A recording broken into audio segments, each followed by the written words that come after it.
세션 2를 진행해 주신 5분들께 다시 한번 감사드리겠습니다. 시간 관계상 저희가 오전에는 휴식 없이 세션 3로 진행하겠습니다.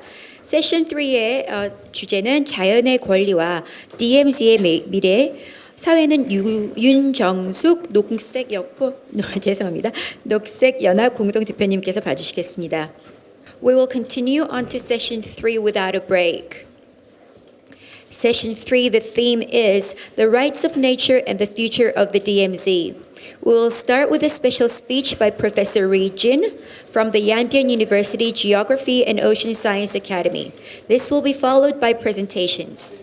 자, 그럼 자연의 권리, DMZ의 미래 세션 3 시작하겠습니다. 윤정숙 녹색연합 공동대표님 큰 박수로 맞아주시기 바랍니다. 예, 안녕하세요. 저는 녹색연합 공동대표 윤정숙입니다. 지금부터 세 번째 세션 자연의 권리와 DMZ의 미래를 시작하겠습니다. 이 세션에는 토론자 없이 특별 강의와 그리고 3명의 발제로 구성을 했습니다. 우선 예, 오늘 지금 이 시간에는 아마 우리나라 그 환경 생태 운동에서 굉장히 역사적인 날일 겁니다. 오늘 기후 위기 시민 행동이 전국의 10개 도시에서 지금 진행 중에 있습니다. 서울, 부산, 대구 그리고 나머지 천안이랄지 수원이랄지 도시 합해서 10개 도시에서 기후 행동, 시민 행동이 지금 진행 중에 있습니다. 이 열기는 대단히 뜨거워서 아마 이번 주 내내 각종 행사도 동시에 할 것 같습니다. 그리고 또 하나의 굉장히 중요한 거는 1982년부터 논쟁이 되었던 설악산 국립공원의 케이블카 설치 문제가 엄청난 곡절과 또 활동가들의 협박과 또 법적인 소송을 겪으면서 38년 만에 5일 전에 환경부에서는 케이블카를 설치할 수 없다고 하는 판결이 나왔습니다.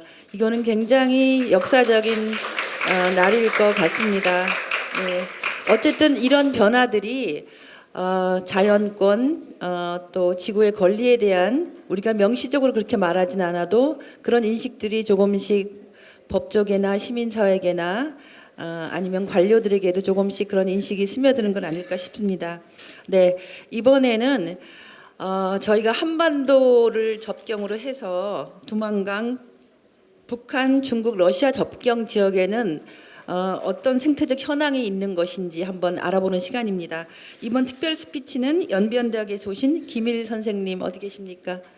오셨습니까? 안녕하세요. 예, 선생님의 특별 강연을 듣겠습니다. 한 20분 정도 시간이 있습니다. 예, 박수로 맞아 주시지요. 네, 안녕하십니까. 저는 중국 연변대학교에서 온 김일이라고 합니다. 오늘 이렇게 생태들을 위한 PLG 포럼 2019랑 People for Us 이런 포럼에 요청을 해주시고 그리고 참석을 하게 되어서 너무너무 기쁩니다. 그리고 이렇게 많은 환경을 사랑하는 분들과 그거를 법으로 이렇게 보호를 하려고 하시는 모든 분들과 함께하게 되어서 너무너무 기쁩니다.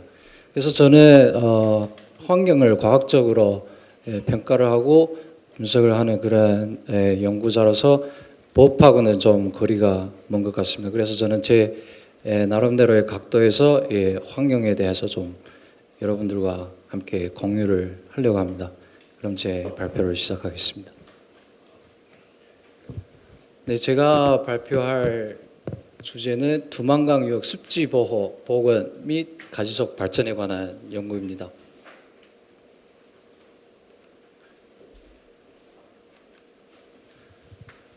네, 이런 5개의 콘텐츠로 진행을 하도록 하겠습니다.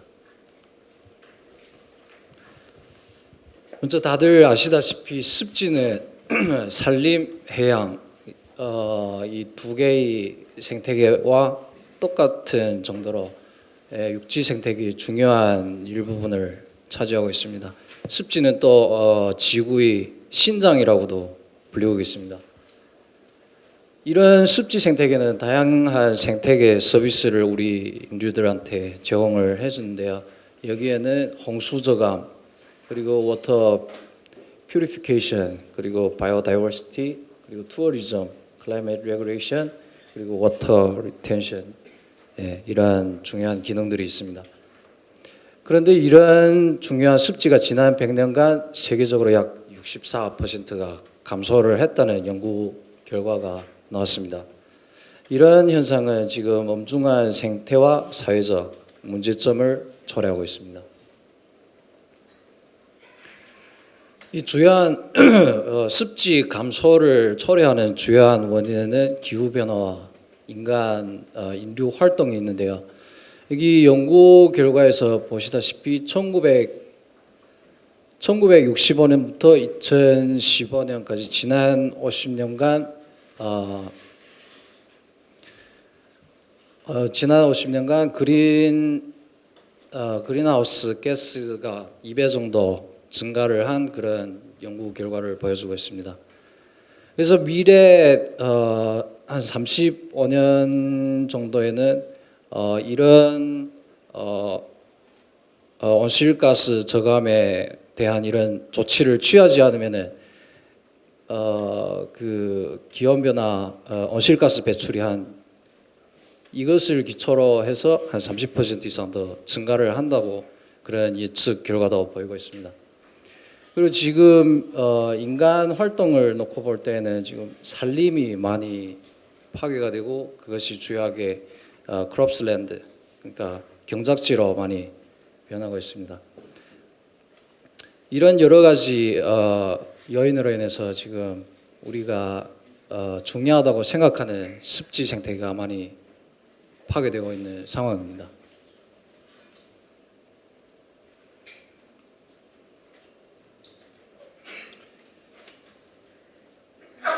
그래서 저희가 저희 대학이 위치해 있는 이 곳을 설명을 드리자면요. 중국 동북 지역은 국가 주체 기능구에서 중요한 자리를 차지하고 있습니다. 그 동북 지역이 13개의 습지는 람사르 협약에 의해서 국제 중요 습지에 이미 지정이 되어 있고요. 그리고 도합 28개의 국가급 습지 보호구가 현재 여기에 존재하고 있습니다.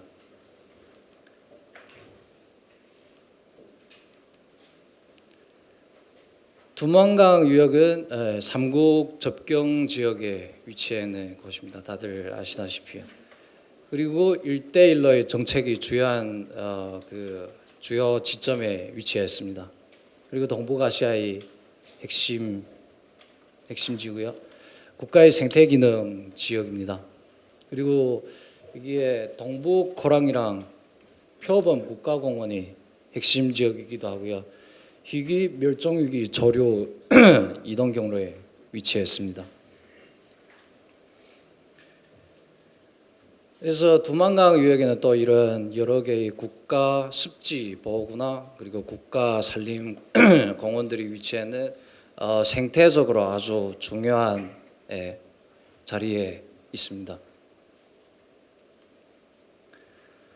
그래서 저희 연구 결과를 보시면요, 지난 50년간 전체 두만강 유역 습지 면적이 70%가 감소했습니다. 아까 보셨던 그 세계적으로 감소한 그 비율보다 더 높은 비율을 보이고 있습니다.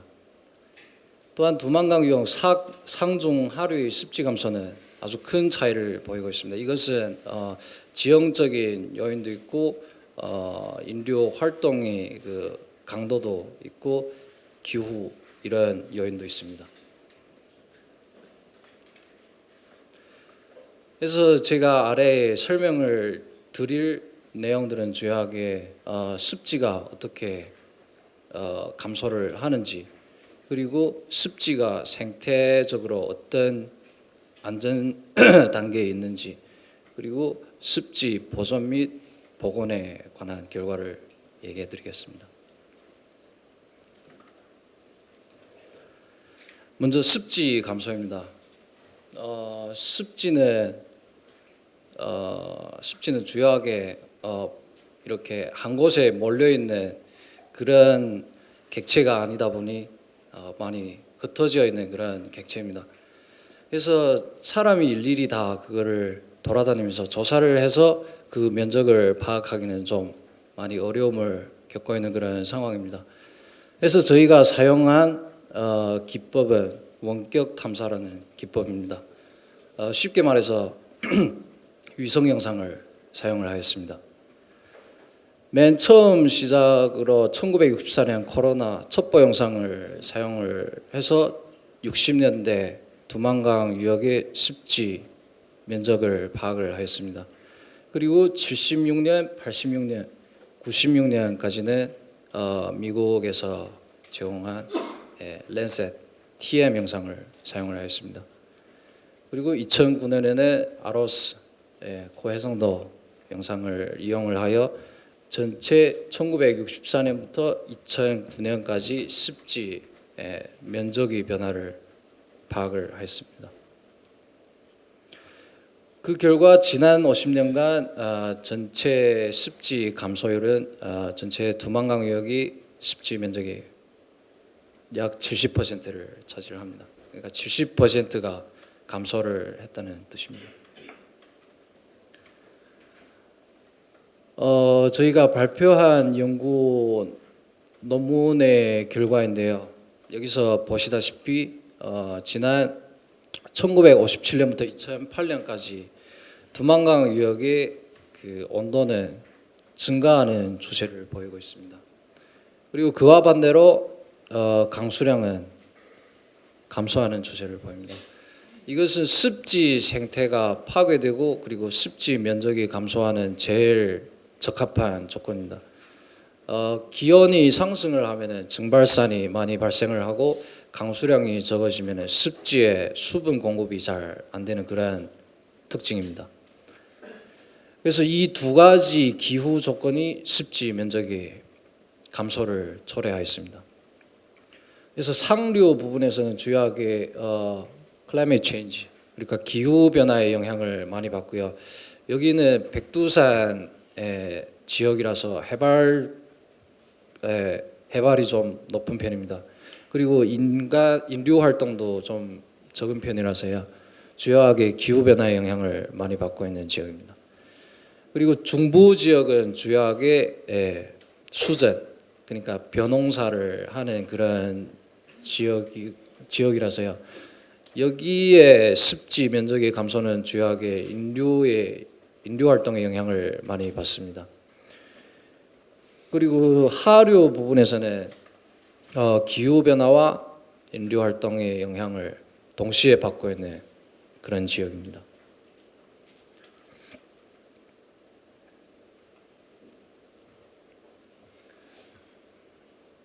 저희가 또 다른 방면에서 1990년이랑 2015년 이게 두만강 전체 유역인데요. 이거는 노스코리아까지 포함을 한 연구 결과입니다. 그래서 그 랜드 커버 타입의 변화를 분석을 한 결과 1990년부터 2015년까지 습지가 많이 감소를 하였습니다. 중국 측에서는 344 평방킬로미터 정도가 감소를 하였고요. 그리고 노스코리아에서는 151 평방킬로미터가 감소를 했습니다. 그리고 러시아 측에서 감소의 그 비율이 제일 적었는데요. 약 51 평방킬로미터가 감소를 했습니다. 대부분 전체적으로 다 감소를 하고 있는 추세입니다. 이 두만강 유역에서만 놓고 볼 때는요. 다른 유형을 보면은 포레스트는 중국 측에서는 포레스트가 증가를 하였고 그리고 노스코리아에서는 감소를 하는 상황입니다. 그리고 그롭랜드가 가장 많이 증가를 하는 지역은 두만강 유역이 노스코리아 쪽입니다. 그리고 여기에서 감소가 제일 많은 것은 웨틀랜드인데요. 여기 웨틀랜드가 중국 측에서 가장 많이 감소를 하고 있습니다.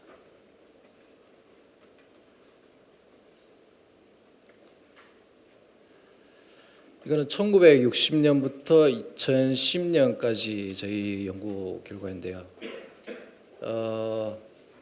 자연 습지는 똑같이 감소를 하고 있고 artificial wetland는 증가를 하고 있습니다. artificial wetland가 왜 증가를 하냐면은 이게 인류의 그 자연에 대한 그 수요에 의해서 저수지라든지 그리고 물고기를 기를 수 있는 그런 어장이라든지 그리고 그 수전, 예, 벼농사를 지을 수 있는 그런 수전 같은 것들이 증가를 해서 이런 결과를 초래하고 있습니다. 이거는 2018년도에 저희가 연구를 한 연구 결과인데요. 똑같이 1976년부터 2016년까지 그 시간대를 조금 뒤로 늘린 연구 결과입니다. 네, 이렇게 분석을 진행한 결과 똑같이 자연 습지는 감소를 하고 artificial wetland는 증가를 하고 있습니다. 여기에서 재미있는 연구 결과는 1976년부터 1996년까지 수전은 증가를 했고 그러나 1996년부터 2016년까지는 수전이 또다시 감소를 하고 있는 그런 패턴을 보이고 있습니다. 이는 주요하게 1976년부터 1996년까지는 저희 중국이 한창 발전을 하고 있는 그런 단계에 처해 있고요. 그래서 사람도 많고 자연에서 수요되는 그런 양도 엄청난 그런 시기입니다. 그래서 국가에서 이거를 이런 뭐 환경 보호나 이런 데 신경을 쓸 겨를이 없이 그냥 일단 먼저 먹고 살고 이런 데 신경을 많이 쓰다 보니까 이거를 습지를 개간을 해서 밭을 만드는 그런 상황이었습니다. 1996년부터 2016년까지 다시 감소를 하게 되었는데요. 이는 주요하게 연변 지역에 있는 원래 농사를 짓던 그런 분들이 한국이나 그리고 외국 같은 곳에 노무로 가는 그런 상황이 발생을 하면서 이 밭을 오리지널 차이니즈들 그러니까 한족들한테 그걸 넘긴 겁니다. 그러면 한족들한테 넘기면은 그걸 다시 한전으로 개간을 하는 그런 경향이 발생을 하여서 패디필드는 이 기간 동안 감소를 하고 있는 그런 패턴을 보였습니다. 이거는 제가 두만강 유역에서 찍은 사진인데요. 여기 보시는 이 부분이 습지 부분입니다. 그리고 이 안에 보이시는 이 부분이 수전인데요.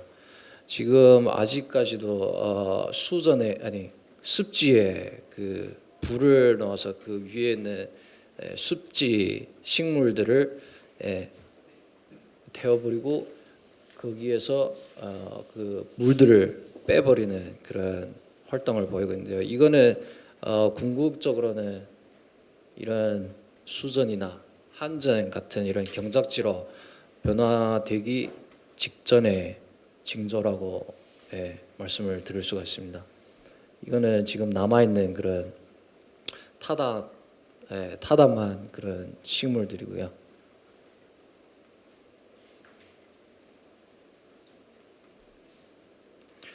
그래서 거시적 시점에서 볼 때 서로 다른 나라들의 정책 및 토지형 변화의 차이는 습지 변화에 큰 영향을 미칩니다. 이게 지금 두만강 하구 쪽의 그 연구 결과인데요. 여기 보시는 부분이 중국 측이고 여기가 노스코리아 그리고 여기가 러시아 측입니다. 여기가 은덕군이고 여기가 선봉군입니다. 그래서 보시는 바와 같이 러시아 측 습지는 크게 변하지 않고 있습니다. 아까 위에서 말씀드렸던 그 연구 결과에서도 나타났겠지만 습지 감소가 러시아 측에서 가장 적게 나타나고 있습니다. 거의 변하지 않고 있습니다. 그리고 중국 징신 지역의 습지는 감소 추세를 보이고 있습니다. 그리고 노스코리아 은덕군과 선봉군 지역의 습지 역시 감소를 하고 있습니다. 근데 여기서 감소하는 면적이 아마 이 하구 쪽만 놓고 볼 때는 노스코리아가 가장 심할 겁니다. 그럼 다음 파트는 습지 생태계 안전성 평가인데요. 이게 습지가 면적상의 감소만이 습지 감소라고 퇴화라고 할 수 없듯이 그 기능상의 퇴화도 습지 감소라고 감히 말씀드릴 수가 있습니다. 그러면 저희는 습지 면적의 경관적으로 이미 분석을 했고요. 위에 말씀드린 것처럼 분석을 했고요. 그리고 저희가 필드에 나가서 직접 습지에 대해서 더 깊이 있는 연구를 진행한 연구 결과가 이 파트입니다. 두만강 요역의 습지 면적이 변화 과정 정량화와 습지 생태 안전 상태 평가 그리고 미래 생태 안전 변화 예측 이런 면에서 이 그림이 보여주고 있습니다. 습지 생태 안전 상태 평가는 PSR이라는 모델을 사용을 했고요. 그리고 미래 생태 안전 변화 예측은 회색 예측 모델을 사용을 했습니다. 습지 생태 안전 상태 평가에서 역시 위성 영상을 활용을 해서 그 면적이라든지 그리고 경관 지수라든지 이런 거를 통해서 습지 안전성에 대해서 평가를 했습니다. 여기 맨 마지막에 보시는 결과와 같이 습지 안전 상태가 1960년부터 2010년까지 쭉 그냥 감소하고 있는 추세입니다. 그러니까 습지 안전성이 낮아진다는 그런 뜻입니다. 그리고 미래 예측 모델을 사용을 해서 예측을 해본 결과도 똑같이 2020년부터 2050년 미래 30년 동안 그 안전성도 역시 감소를 하고 있습니다.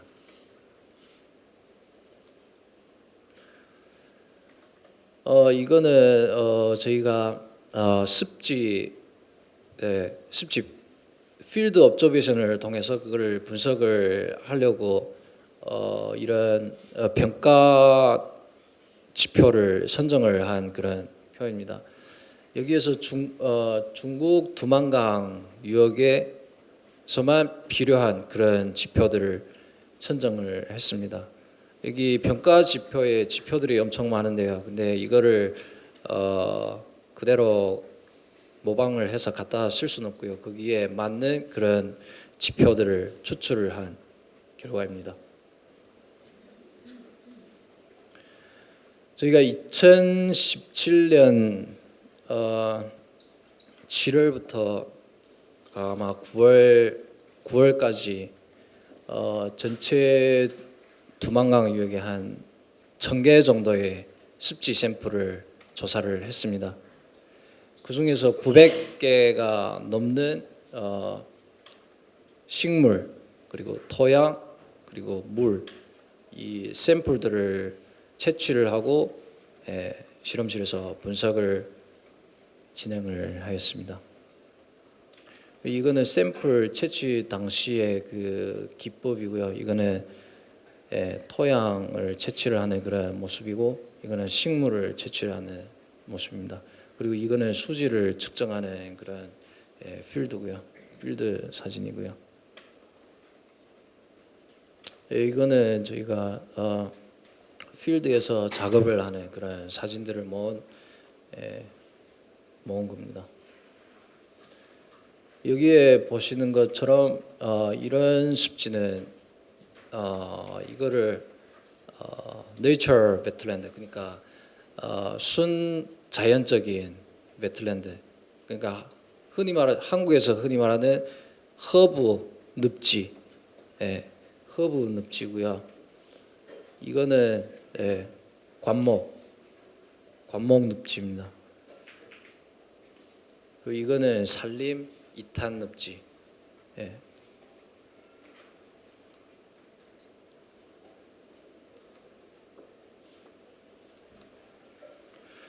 그렇게 분석을 진행한 결과 대부분 두만강 유역의 습지는 여기 세 번째 레벨에 속하는 그런 습지들이 대부분이었습니다. 건강 상태가 좋은 습지들은 주요하게 이 백두산, 장백산 부근에 있는 습지들이고, 그리고 고도가 비교적 높고 인류가 쉽게 접근을 할 수 없는 그런 곳에 위치를 해 있었습니다.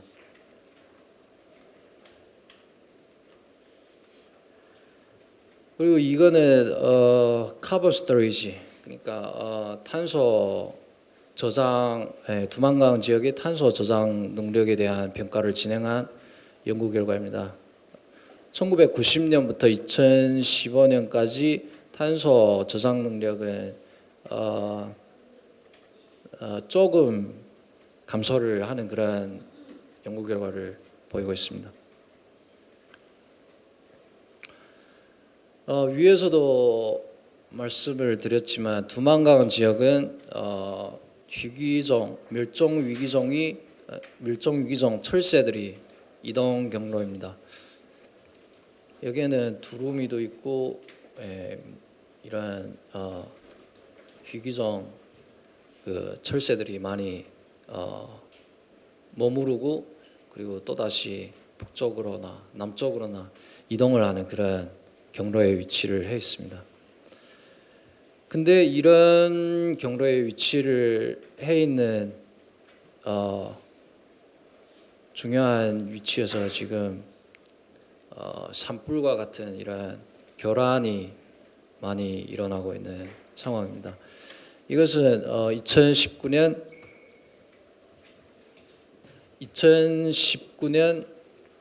3월 달에 찍은 영상인데요. 여기 보시는 이 검은 부분이 지금 산불이 이미 발생을 했던 그런 영상이고요. 여기는 지금 산불이 한창 발생을 하고 있는 지역입니다. 여기가 방금 말한 중국 징신 지역이고요. 여기가 3월 달에 발생을 한 접경 지역 산불입니다. 그래서 이런 연구 결과를 바탕으로 저희가 중국 두만강 하류 부분에서 이 습지에 대한 생태 기능 구역을 구분을 하였습니다. 여기서는 이용을 할 수 있는 부분이 있고요. 그리고 보존을 해야 되는 부분이 있고 복원을 해야 되는 부분이 있습니다. 복원을 해야 되는 부분에 한해서는 저희가 종자 데이터베이스라는 이런 기술을 이용을 해서 여기 연꽃을 복원을 한 그런 프로젝트 결과입니다. 그리고 이런 복원을 통해서 복원이 완료가 되었고요. 그리고 이거를 다시 시범 기지, 그리고 교육 기지로 바꾸는 그런 시스템을 사용을 하고 있습니다. 다섯 번째 파트는 미래 전망에 대해서 좀 얘기를 드리겠습니다. 이게 좀 말이 긴데요. 제가 간단하게 그냥 얘기를 드리겠습니다. 첫 번째는 국가 주요 재단 특별 기금 마련을 위해서 적극적으로 노력을 하고 세부적인 습지 조사 작업을 수행을 하는 동시에 여기 습지 모니터링 스테이션을 우선적으로 마련을 해야 됩니다. 이게 습지라는 게 하루는 있고 다음 날은 없고 이게 아니라 쭉 그냥 존재를 하는 거라서요. 이게 연속적인 모니터링이 필요한 그런 객체입니다. 그리고 습지 생태계 건강 평가에 따라서 우선적으로 보호해야 되는 그룹, 그리고 보존해야 되는 그룹, 그리고 복원을 해야 되는 그룹을 구별을 해서 특별 관리를 진행하는 그런 거를 제의를 하고 싶습니다. 그리고 습지 보호 및 복원 시범 프로젝트를 더욱 촉진해야 됩니다. 그러니까 복원이 불가능한 이런 지역은 어떻게 하면은 더 좋은 그러니까 인류 사회에서 더 수요되는 그리고 친환경적인 그런 모습으로 바꿀 것인지 그런 내용입니다. 그리고 과학기술의 지원 시스템을 개선을 하고 환경교육이 새로운 길을 넓히는 그러니까 교육 시범 기지를 많이 만들고 그것을 재창을 하는 그런 취지입니다. 그리고 습지를 주제로 한 국가 차원의 환경 교육 시범 기지 건설입니다. 저희 연변대학교 훈춘 캠퍼스에 이미 국가 환경 교육 시범 기지가 설립이 되었습니다.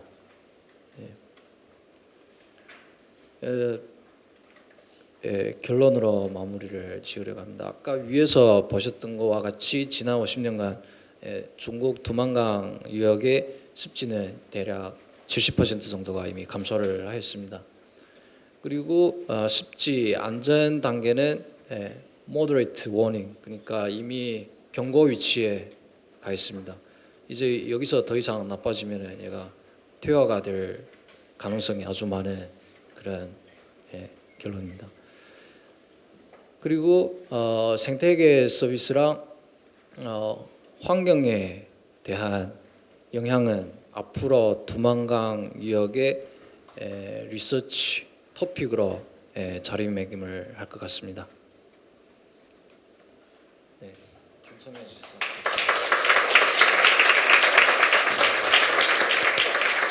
네, 감사합니다.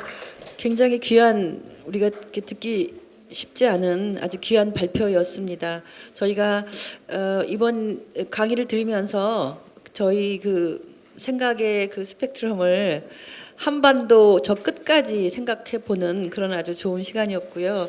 한 60년 동안 굉장히 많은 자료를 축적해 주신 것 같아서 저희가 아주 큰 공부가 되지 않았나 싶습니다. 박수 한번 다시 보내드릴까요? 네. 이번에는 세 분의 말씀을 발제를 듣는 시간을 갖겠습니다. 세 분 중에 첫 번째는 아마 군에서 오신 육군본부 환경연구관 김도선 연구관님을 박수로 청하겠습니다.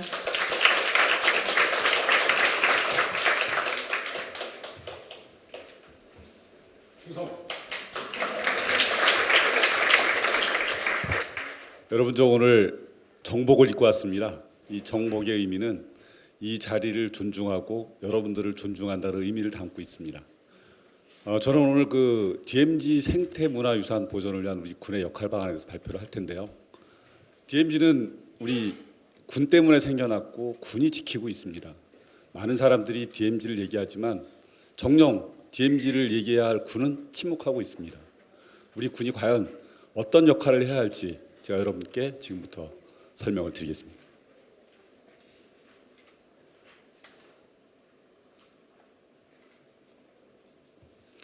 오늘 발표드릴 순서는 DMZ의 의미로부터 결론수입니다. 제가 좀 빨리빨리 넘어갈게요. DMZ를 설명하려고 그러면 가장 먼저 이 MDL을 설명을 할 수밖에 없는데요. 이게 남과 북을 갈라놓은 군사 분계선입니다. 이쪽 2km 하단에는 남방 한계선이, 2km 북단에는 북방 한계선이 각각 위치해 있죠. 이 지역이 DMZ고 이 지역에 대한 관할권은 유엔사가 가지고 있습니다. 우리나라 법령이 미치지 않는다고 얘기를 합니다. 출입 승인권조차도 미국에서 유엔사에서 승인을 해야만 갈 수 있는 지역입니다.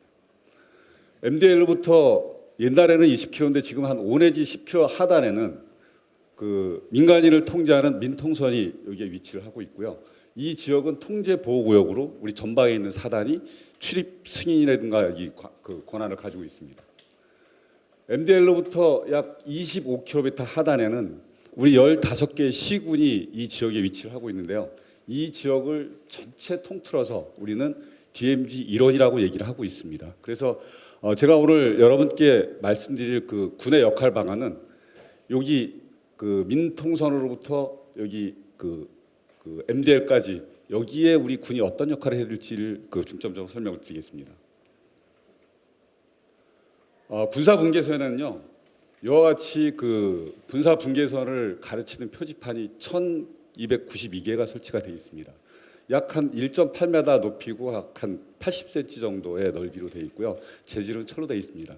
16년 유엔사에서 조사를 해보니까 이거가 남아있는 게 한 15% 정도밖에는 남아있지 않습니다. 나머지는 다 지금 훼손돼가지고 별로 없어진 그런 상태죠. 그러니까 남과 북을 실제로 갈라놓는 분계선이지만 그거를 표시하는 선조차도 사실은 이제 좀 희미한 그런 상태입니다. 이 DMZ 안에는요, 남한의 GP와 북한에는 뭐 똑같은 GP라고 얘기하지만은 북한의 감시소가 각각 위치해 있고 상당히 높은 곳에 위치해서 적의 침투나 이런 것들을 적의 동향을 감시하는 역할을 각각 하고 있습니다. 이거는 북한의 GP의 모습을 보이고 있는데요. 남한의 GP하고는 비교도 안 될 정도로 대단히 열악합니다. GP를 들어가기 위해서는 이런 통문을 통과를 해야만 가능하고요. 유엔사에서는 GP의 지뢰가 제거되지 않은 모든 지역은 지뢰지대로 간주를 하도록 그렇게 지금 규정이 되어 있습니다.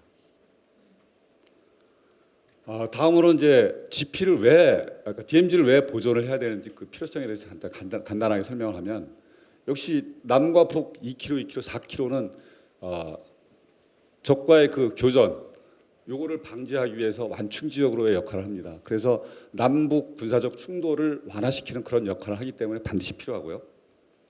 두 번째로는 여기에 많은 동식물들이 서식하고 있습니다. 요거는 작년 10월 달에 무인 카메라로 환경부에서 포착한 반달 가슴곰의 모습을 보여주고 있습니다.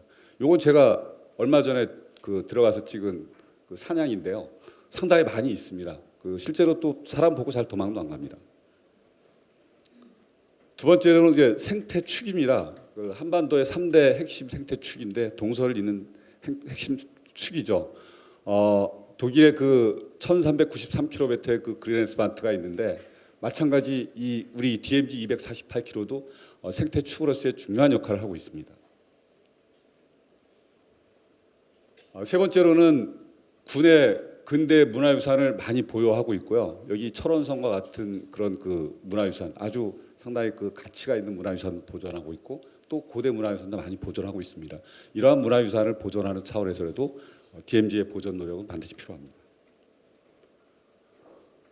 보존을 해야 될 DMZ지만 어쩔 수 없이 훼손이 많이 돼 있습니다. 그 훼손된 원인을 먼저 살펴보면 여기 소초입니다. 그다음에 요거는 이제 전망대고요. 여기는 이제 부식을 나르기 위한 이제 콘도라고, 요거는 이제 소초인데 여기는 이제 사격장이고요. 적과 긴장 상태가 있으면서 적과 싸워서 이기기 위해서는 이러한 우리 군의 시설이 대단히 필요하죠. 이거를 만들다 보니까 훼손이 될 수밖에 없습니다.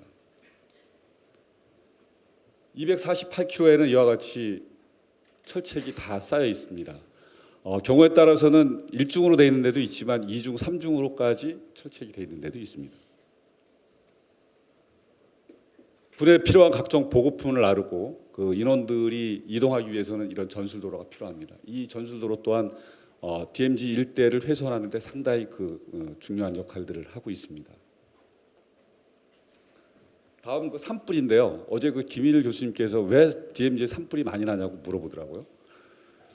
자연 발화도 있지만은 인위적인 발화가 많다라고 생각을 합니다. 왜냐하면 DMZ 내는 아까 말씀드렸지만 지뢰지대입니다. 지뢰지대니까 사람들이 들어갈 수 없죠. 그리고 DMZ에 이런 식물들이 많고 자연이 많이 이렇게 무성하면 적이 침투하는 것을 관측할 수가 없습니다. 그러니까 작전의 용이성 때문에 저기에서 산불을 많이 놓고 또 산불을 놓으면 아군의 피해가 있을 수 있기 때문에 옛날에는 맞불 작전이라고 해서 맞불도 많이 났습니다. 그래서 실제로 DMZ에 산불이 나는 거는 이제 그런 원인도 있고, 요거는 이제 최근 산림청에서 우리 GOP 철책선에 이렇게 산불 진화 시설을 만들어놨습니다. 저는 GOP 철책선은 적을 막는 데도 중요한 역할을 하지만 산불이 남방 한계선 이 나무로 확산되는 것을 막는 데도 상당히 중요한 역할을 한다고 생각합니다. 그래서 산불이 나면 어쨌든 GOP 철책선에서는 반드시 산불을 꺼줘야 그 이하로 내려오는 산불을 막을 수 있다. 상당히 그런 역할을 또 많이 하고 있고요. 저희가 훼손만 한 건 아닙니다. 실제로 보존도 많이 했는데요. 여기는 1997년 우리 람사 협약 우리나라 1호로 가입된 대함산 용릅입니다. 이 지역은 군인이 주둔하고 있었죠. 군인이 주둔하면서 민간인의 출입을 통제시켜 왔습니다. 아까 김일 교수님 습지 파괴 원인 중에서 두 번째 인위적인 파괴가 많이 있다고 그러는데 인위적인 파괴를 막은 대표적인 사례라고 할 수 있죠. 여기는 전래동화 선녀와 나무꾼에 나오는 감호입니다. 감호도 마찬가지 이렇게 보존될 수 있었다라는 것은 군이 주둔하기 있기 때문에 가능했다라고 생각합니다. 그것뿐만 아니라 우리가 밀렵 수렵 기간 그때는 이제 밀렵 감시를 위해서 그 많이 활동을 하고 있고 밀렵 도구도 이렇게 많이 수거를 하고 있습니다. 뿐만 아니라 이제 외래 동식물 제거 활동도 저희가 이제 많이 하고 있죠. 1부대 일산 일하천 가꾸기 운동을 전개하면서 실제로 한 개 부대가 내가 지정한 한 개 산 하천을 가꾸는 노력도 많이 하고 있습니다. 어쩔 수 없이 훼손된 DMZ지만 우리가 또 이런 그 사방 사업이라든가 이런 것들도 이제 조기에 함으로써 추가적인 훼손을 막고자 하는 노력도 많이 하고 있습니다. 산림청하고 산림 협약을 체결하면서 230헥타 2009년부터 복원했고 전술도로를 산림청하고 같이 그 쓰는 것도 116km에 해당하고 있습니다.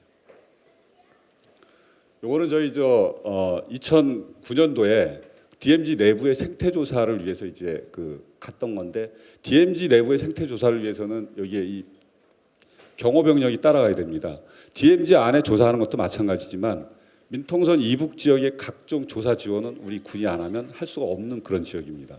뿐만 아니라 육군 산림청을 올해 1월 15일 하고 2008년 7월 8일에도 산지 관리를 위한 업무 협약을 체결했는데 다양한 기관과의 협업을 많이 하고 있습니다. 그러면 제가 이제 오늘 여러분께 말씀드리고자 하는 핵심적인 주제를 간략하게 설명을 드리겠습니다. 먼저 우리 군이 DMZ를 보존하기 위해서 가장 시급한 것은 훼손을 막는 일입니다. 훼손을 막기 위해서는 어느 정도 훼손이 되어 있는지 실태 파악이 중요하고요. 왜 훼손이 되는지 원인 규명이 중요합니다. 그다음에 보건 대책을 강구하는 노력이 절대적으로 필요하다고 봅니다. 그래서 저는 DMZ 완충 지역, 그 MDL 민통선 지역을 저는 뭐 그 위쪽을 완충 지역이라고 그러는데 DMZ 완충 지역 내에 어느 정도 훼손이 됐는지를 전수조사를 해야 할 필요가 있다. 지금까지 조사는 많이 했습니다. 여기 보시면 2009년에 한 30여 건 이상 조사가 있었지만 실제로 계획 단계부터 군이 참여되지 않고 군과 결과가 공유가 되지 않으면서 이게 활용이 잘 안 되고 있습니다. 그래서 전수조사를 통해서 산지관리 정책 수립을 위한 기본 문서 또 예산 확보를 위한 기본 문서를 활용하는 노력이 필요하다고 봅니다. 두 번째는 산지 관리는 좀 산림청에서 하고 군은 현행작전하고 전투 준비에 전념하는 노력이 필요하다고 봅니다. 민통선 지역의 민간인을 통제시키면서 전문가들이 산지 관리를 위해서 오기가 사실 제한이 많이 됩니다. 또 민통선 지역에서 있는 군인들은 경계작전, 수색정찰, 매복, 현행작전으로 매우 바쁩니다. 최고 수준의 전투 준비를 갖춰야 되기 때문에 교육 훈련하고 또 뭐 사격하고 이런 거 하는데 대단히 바쁩니다. 거기에다가 각종 전투원들의 의식 주 문제를 군이 자체적으로 또 해결을 해야 되고 여기에서 환경 문제, 또 재난 문제 이런 거 등을 다 따진다 그러면 산지 관리할 수 있는 시간적인 여건이 없습니다. 그리고 산지 관리를 위한 전문성도 없습니다. 설계, 시공, 감독 능력이 우리 군에는 대단히 부족합니다. 반면에 산림청 입장에서 보면 산림유전자암림 보호구역의 90% 이상이 아마 민통선 이북 지역에 있고 또 민통선 이북 지역은 대부분 국유림입니다. 또 산림청은 산지 관리가 가장 중요하고 시급한 업무입니다. 뿐만 아니라 관리를 위한 법적 근거도 돼 있고 조직도 있습니다. 그래서 산림청은 산지 관리를, 군은 전투수행 전념 여건을 갖는 노력이 필요하다. 그런데 지금까지 그렇게 잘 안 되고 있습니다. 세 번째로는 군 작전 시설을 활용한 생태 조사입니다. 여기 보시면은 여러분 알겠지만은 여기 근거리 감시 카메라, 중거리 감시 카메라, 연령상 장비, TOD라고 하는 이 장비들은 우리 DMZ 안을 사계절 24시간을 관측을 하고 있습니다. 이 데이터만 모은다 그러면 DMZ 안에 생태 조사가 별로 필요가 없습니다. 환경부에서 무인 카메라 92대를 설치해서 반달 가승모음을 확보했지만 저기 들어오는 거를 얘로 다 확인 가능하고 이 데이터만 축적이 된다면 나중에 생태 조사 자료로 이거보다 더 좋은 자료로 쓰일 수 있는 건 없습니다. 뿐만 아니라 이건 땅굴 탐지용 그 시장비입니다. 150m, 200m까지 지질 탐사가 가능합니다. 그러면 DMZ 일대에 지질의 어떤 식으로 구성이 되어 있고 또 지하 수위 변동까지 체크가 가능합니다. 지하 수위 변동이 체크가 가능하다는 얘기는 습지에 물이 빠지는 걸 보면서 육상화가 진행된다 안 된다 이런 것까지도 활용 가능할 수 있다는 얘기입니다. 이 지역에는 군인들이 또 많이 있습니다. 군인들이 수색 정찰하고 사격 행군 거점 영역 이런 거 할 때 군 활동과 병행해서 생태 자료 획득도 가능합니다. 이거는 교육만 조금 이루어진다면 어렵지 않은 내용입니다. 네 번째로는 생태계 보호 활동에 군이 적극적으로 참여하는 겁니다. 민통선 이북 지역을 아까 DMZ 보전을 위한 완충 지역이라고 그랬는데 민통선 그러니까 그 DMZ가 핵심 보전 지역이라 그러면 핵심 보전 지역을 보존할 수 있는 완충 지역의 역할이 대단히 필요합니다. 여기 보면 민통초소에서는 장병들이 검문 검색을 다 하고 있어서 출입하는 인원들이 어떤 장비를 갖고 통제할 수 있습니다. 또 이 사람들이 가서 어떤 걸 건들면 안 된다. 교육도 가능합니다. 그다음에 민통선 이북 지역 내에서의 밀렵 행위를 단속하는 것은 군이 아니면 사실상 하기가 어렵습니다. 그래서 이런 행위도 우리가 다 단속이 가능하고 또 민통선 이북 지역에서 외래식물 제거하는 것도 군이 아니면 사실상 불가능합니다. 그래서 민통선 이북 지역의 그 생태계 보호 활동을 위해서 군이 적극적인 참여가 필요하고요. 또 DMZ 출입 통문에는 저는 지금 DMZ 안에도 지금 외래식물들이 많이 들어와 있거든요. 외래식물들이 분포해 있는 지역은 주로 도로를 따라서 옆으로 돼 있습니다. 이 얘기는 뭐냐면 우리가 사람의 발, 그다음에 차량의 바퀴 거기에 외래식물의 풀씨가 묻어서 들어갔다는 얘기거든요. 그래서 이 출입 통문에 풀씨 제거 장치를 좀 설치해서 들어가기 전에 그 잠깐만 좀 털고 들어가도 외래식물이 DMZ 안으로 들어가는데 막는 데 상당한 역할을 할 수 있지 않냐는 생각을 해봅니다. 아까 군이 참여하지 않으면 보존할 수 없다라고 얘기했는데 군의 자발적인 참여를 위해서는 뭐 다른 거 없습니다. 우수부대 선발해서 포상하고 우수자 선발해서 포상하면 충분히 되지 않겠냐. 군은 현행작전하느라고 정말 바쁩니다. 여기 생태계 보호, 자연 보호 이거에 별로 관심 없어요. 해도 되고 안 해도 되는 업무입니다. 그런데 이러한 군을 자발적으로 참여시키는 노력이 있다 그러면 군은 아마 이거를 통해서 상당히 큰 역할을 할 수 있다고 봅니다. 예를 들면 개량 가능한 포상 기준을 정립하는 겁니다. 외래식물 얼만큼 제거했고 어느 면적만큼 제거했는지 이거 지자체 인증하고 두 번째로 야생동물 보호 실적인데 밀렵도구 몇 점 수거했고 신고 몇 건 했고 뭐 이런 거 다 받으면 돼요. 세 번째로는 우리 뭐 수색정찰 뭐 나가면서 TOD 이거 감시 카메라 다 하면서 희귀동물 촬영되면 식물 이상한 거 촬영되면 이거 다 갖다 제출하는 겁니다. 네 번째로는 뭐 재선충병 거기 잘 신고도 안 되거든요. 이런 거 신고하고 그다음에 산불 산사태 방지도 이것도 얼만큼 했는지 이거를 계량하는 거죠. 다섯 번째로는 이런 것들을 위해서 생태계 보호 활동 교육을 하는 겁니다. 몇 건 장병들한테 교육을 했는지 그리고 얼마 정도 홍보를 했는지. 여러분 지난번에 환경부에서 뭐 지구 온난화 관련해 가지고 그 뭐 교육을 한다 그러는데 1,000만 원 나와 가지고 교육할 사람 오는 사람이 없습니다. 관심이 없는 거죠. 근데 이렇게 해서 포상 기준을 정립하고 이렇게 하면 이런 것들이 점수가 된다. 이런 것들이 건수가 된다. 자발적으로 참여할 수밖에 없습니다. 그래서 이런 노력이 정말 필요하다. 그래서 제가 여러분께 제안드리고 싶은 거는 내년도 PLG 페스티벌에는 좀 우수부대를 선정해서 여기서 좀 시상식을 우리 장관님께서 해주시면 어떨까. 그걸 한번 좀 제안을 좀 드리고 싶습니다. 만약에 내년도에 한다 그러면 금년 10월 달에는 부대별로 포상 계획을 하달을 하고요. 내년 7월 중에는 현장 가서 평가를 하는 겁니다. 얼마큼 했는지. 그리고 9월 달에 시상식 하면 될 것 같습니다. 네 번째로는 유관기관의 참여가 대단히 중요합니다. 여기 보면 이제 GP를 폭파하는 장면이고요. 여기는 이제 그 남북 유해 발굴 도로를 개설을 한 겁니다. 여기 저 철원 지역인데요. 여기는 뭐 요 위쪽으로는 북한이고 요쪽으로는 남한입니다. 이런 것들은 여기에 관련되는 부서들이 많아요. 유엔사, 행안부, 국토부, 통일부, 환경부, 산림청, 강원도, 또 육군 이런 기관들이 많이 여기에 관여가 되는데 다양한 임무를 수행하면서 또 어떤 때는 중복되고 또 어떤 때는 또 기관 간의 갈등도 있습니다. 이런 것들을 총괄적으로 수행할 수 있는 총괄 부서가 필요하고 컨트롤 타워 역할이 정말 필요합니다. 저는 이거 하면서 이런 부대들이 뭐 이런 기관들이 여기 들어오겠다 그러면 민통선 이북 지역부터는 우리 군이 안내하지 않고 군이 안 하면 할 수 있는 방법이 없어요. 근데 많은 군데에서 이렇게 오다 보면 사실은 군 입장에서도 많이 부담이 될 수밖에 없죠. 그래서 이런 역할을 해줄 수 있는 컨트롤 타워 역할이 대단히 필요하다. 마지막으로요. DMZ 1월에 대한 군 문화유산을 보존하는 건데 우리 6.25 이후에 사실은 근대 군 문화유산을 거의 찾아볼 수가 없습니다. 왜 그러냐면 최근 뭐 병영시설 현대화하고 과학화 뭐 경제작전 이거 하면서 이런 뭐 배치카에 이런 거 아마 여기 계신 오래 전에 군생활하신 분들은 이거 기억나겠지만 이런 거가 과거에 있었나라는 걸 지금 사람들은 잘 모릅니다. 철책이 과거 이렇게 허술했나? 지금 사람은 모릅니다. 이런 것들은 지금 다 사라져가고 있습니다. 근데 군 문화유산을 지키고자 하는 노력이 정말로 필요합니다. 여기 이게 뭐냐면요. 최근에 이제 우리 군 휴대전화 다 나눠주지 않습니까? 휴대전화 개인별로 충전할 수 있는 충전기하고 그 보관 시설을 제가 하나 찍어봤습니다. 시대가 변하면서 시설도 많이 바뀌고 있습니다. 그러나 옛 것들을 지키고자 하는 노력이 절대적으로 필요하다는 거죠. 비록 흉물스럽고 보기 싫다 하지만 이런 것들을 버릴 게 아니라 이런 것들에 대한 목록을 작성하고 이런 것들을 어떻게 보존하고 관리할 것인가 이런 것들이 필요합니다. 우리가 후세에 물려줄 유산은 이렇게 어려운 여건 속에서 군인이 생활하면서 나라를 지켰다 하는 그런 것들을 알려줄 필요도 있는 겁니다. 이런 것들에 대한 보존 대책 절대적으로 필요하다고 봅니다. 저는 오늘 여러분들께 군의 역할을 6가지로 제가 말씀을 드렸습니다.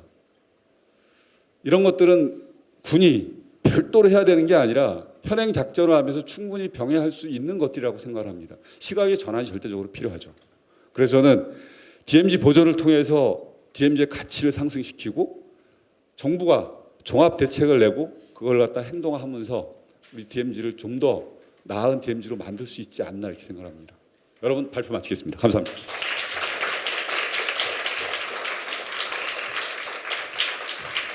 네, 고맙습니다. 저희가 군이 얼마나 중요한 역할을 할 수 있는지를 오늘 아주 톡톡하게 아주 알려주신 것 같아요. 그리고 내년도에는 PLG상 1차 수상자까지 정해진 것 같습니다. 박수로 한번 맞아주시죠.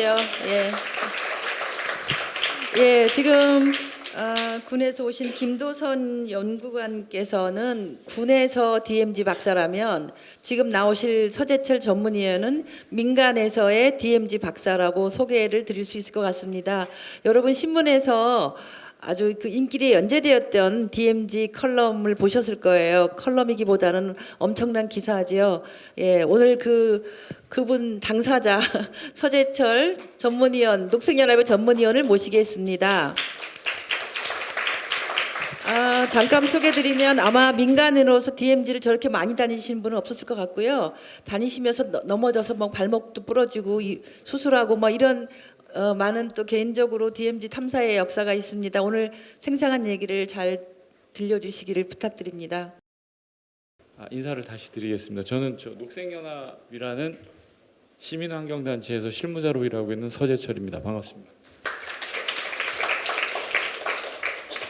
오늘 발제 내용은 지금 관심인 DMZ를 어떻게 보존하고 앞으로 이 DMZ 미래를 우리가 어떻게 가져갈 것인가에서 저는 세계 유산이 정답이라고 생각합니다.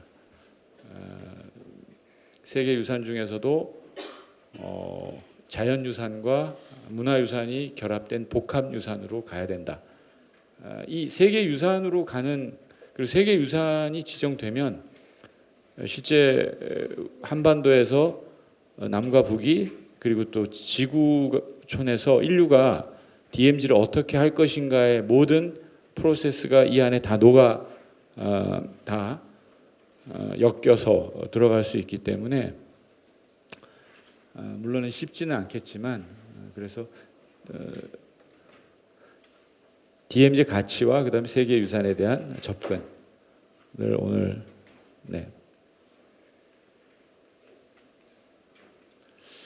아시는 것처럼 DMZ는 이제 한국 전쟁의 결과이죠. 그리고 58년도에 처음에 이제 정전협정 체결할 당시에는 미군이 주축이 됐던 유엔사가 일방이 되고 중국과 북한이 일방이 됐는데 58년도에 중국은 모든 관할 통제권을 북에게 넘겨주고 다 나갔습니다. 그래서 지금 북한에는 중국 인민해방군이 남아있지 않고 그래서 현재 지금 트럼프 대통령과 김정은 위원장의 북미 회담의 핵심적인 것이 핵이지만 핵이 타결되면 이제 평화협정이 체결되고 동시에 이제 북미 수교 그래서 당사자가 지금 중국은 빠져 있고 북한과 미국과 북한이 현재 회담을 하는 것도 바로 이 정전 체제로부터 비롯된 결과였습니다. 우리 김도선 대령님이 말씀하셨기 때문에 중복되는 것은 빼고요. 저는 48년 대한민국 정부 수립 이래 이 대한민국에서 존재했던 그 어떠한 안내판 이정표 시그널보다 가장 막강한 영향을 행사했던 것이 바로 이 1292개의 군사분계선 표지판이라고 생각합니다. 이제 비무장지대라는 공간을 우리가 자주 가볼 수 없기 때문에 그 안에는 아무것도 없고 진공지대처럼, 그래서 이 표지판 1292개가 띄엄띄엄 세워져 있고, 평야 지역, 평원 지역에서는 400~500m마다 하나씩 박혀 있고, 비탈 지역에서는 150~200m마다 하나씩 박혀 있습니다. 김 대령님께서 말씀하신 것처럼 약 15% 유엔사가 조사한 것이기 때문에 가장 정확할 텐데요. 문제는 이 군사분계선 표지판의 위치는 한국 전쟁 이후에 그 누구도 이 말뚝 하나하나를 새로 뽑아서 옮기거나, 그리고 60년, 70년대는 이 쓰러져 있는 말뚝을 국군이나 인민군이 바로 세우기 위한 그 작업을 약간 하는 과정에서 수없는 충돌이 일어났고 많은 병사들이 쓰러져가는 비극도 있었는데, 어쨌든 지금도 평화협정이 체결되기 전 단계까지는 이 군사분계선 표지판은 마지막 남아있는 한반도의 평화의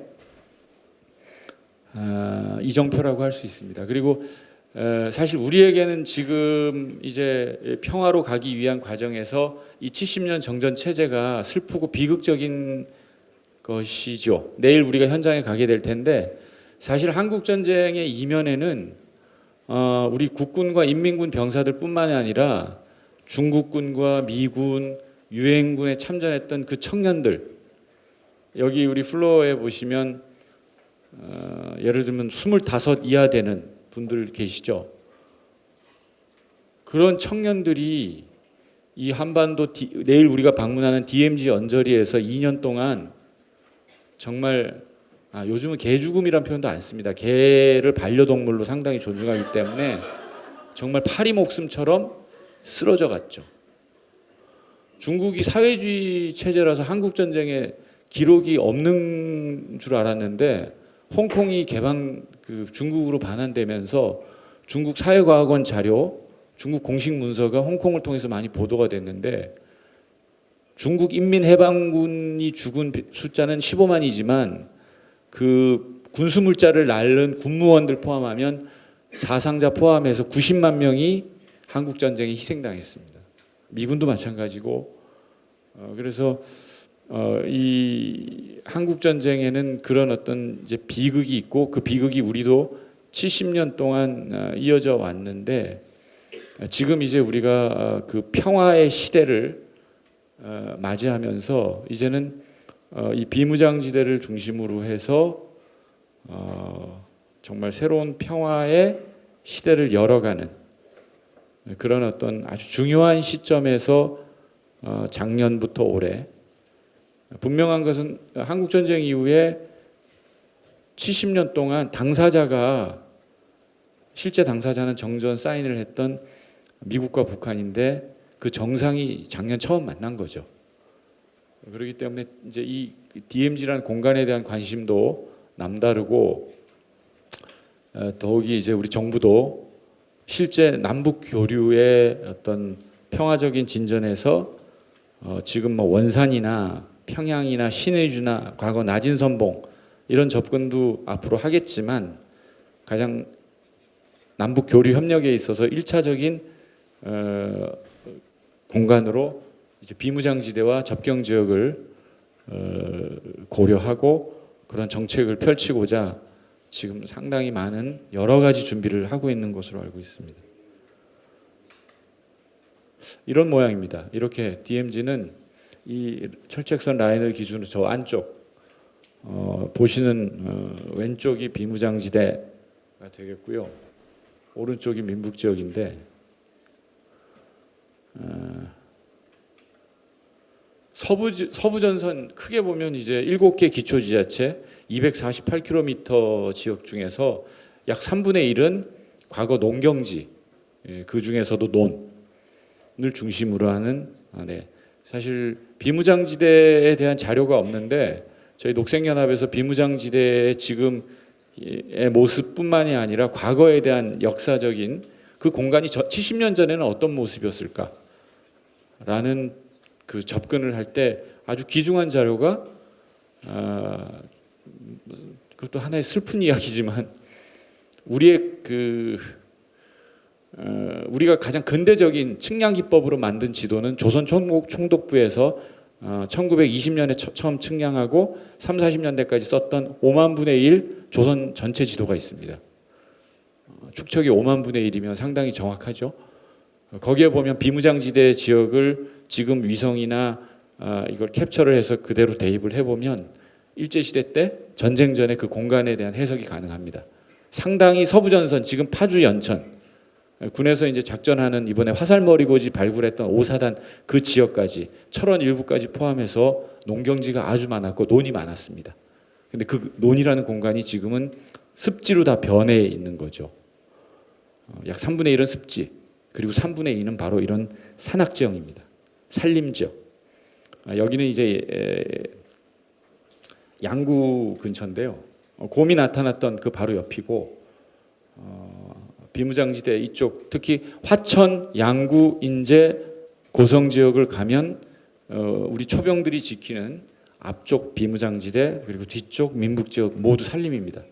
그래서 전체 DMZ의 약 70%는 산림지역으로 보셔도 되고 그런데 이제 중요한 것은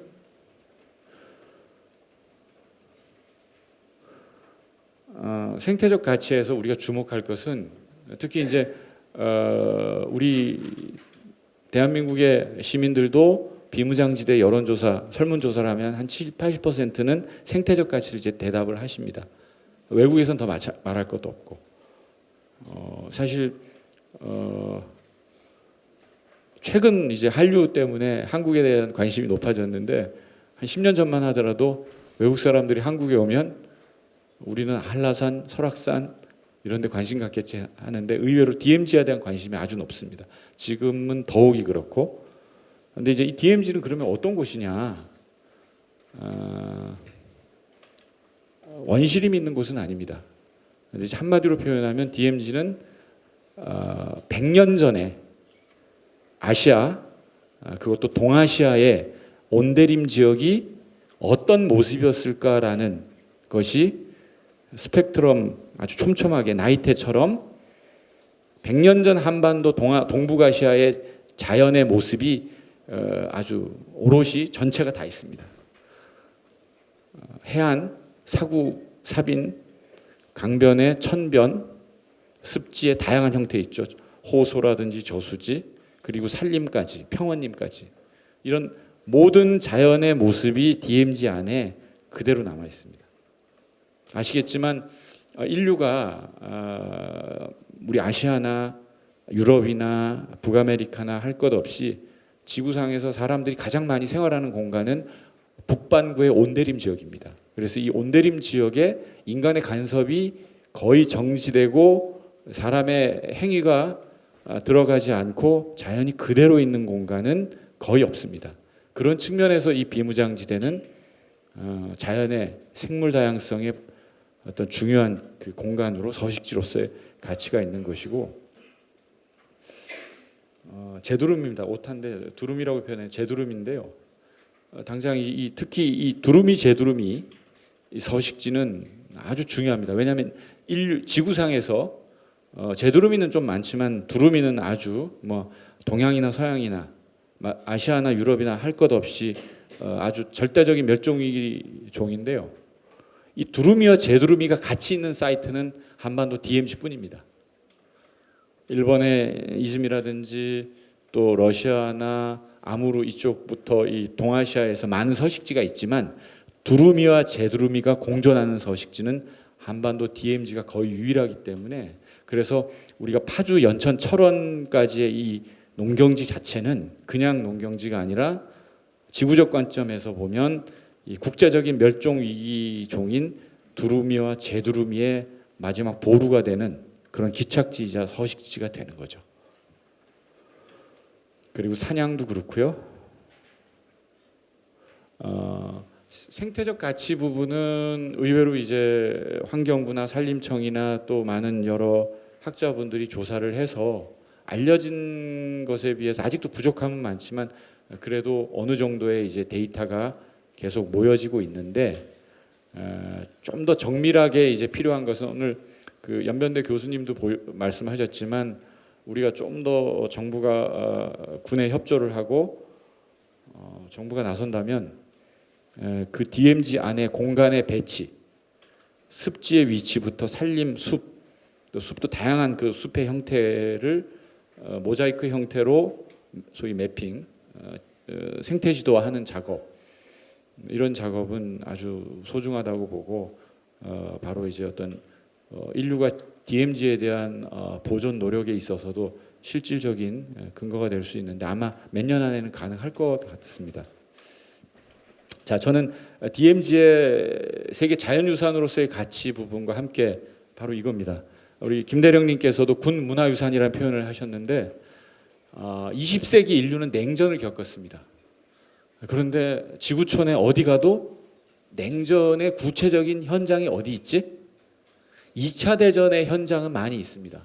대표적으로 프랑스의 노르망디 같은 경우는 유럽의 정상들이 해마다 모여서 기념식도 하고 그 전투의 현장이 구체적인 물리적인 유물로 남아 있는데 냉전이 50년 가까이 인류의 삶을 포박했고 지구촌의 역사를 규정했는데 냉전의 모습이 남아 있는 곳이 거의 없습니다. 가장 대표적인 독일 같은 경우 90년도에 독일 통일이 되면서 1년 안에 아니 정확하게 6개월 사이에 150km 베를린을 중심으로 한 장벽과 1,400km, 1,390km의 모든 그 군사 시설을 독일은 다 드러냈습니다. 우리처럼 동서독이 그 피 흘리고 전쟁을 하지 않았기 때문에 나치의 히틀러에 의해서 갈려진 것이기 때문에 다 수치스러운 독일의 아픔이다 해서 다 드러냈는데 10년이 지나지 않아서 독일은 후회를 했습니다. 우리도 앞으로 이제 그런 어떤 고민이 이루어질 수도 있는데요. 독일 연방정부, 지금의 서독을 중심으로 했던 연방정부가 통독 이후에 독일 국정과제가 뭐냐면 동독 지역의 부흥입니다. 낙후돼 있는 동독 지역을 살려주는 건데 뭐 별다른 방법이 없습니다. 그래서 소위 기민당을 중심으로 독일의 보수 세력들은 그런 문제제기를 계속하는 거죠. 내가 낸 세금을 왜 동독 애들 먹여 살려야 되느냐. 우리에게도 똑같은 고민이 될 텐데 독일은 통독 과정에서 연방정부 공무원 임용할 때 동독 출신 30%를 기본으로 할당해 줬습니다. 우리는 3%도 안 해줄 거예요 아마.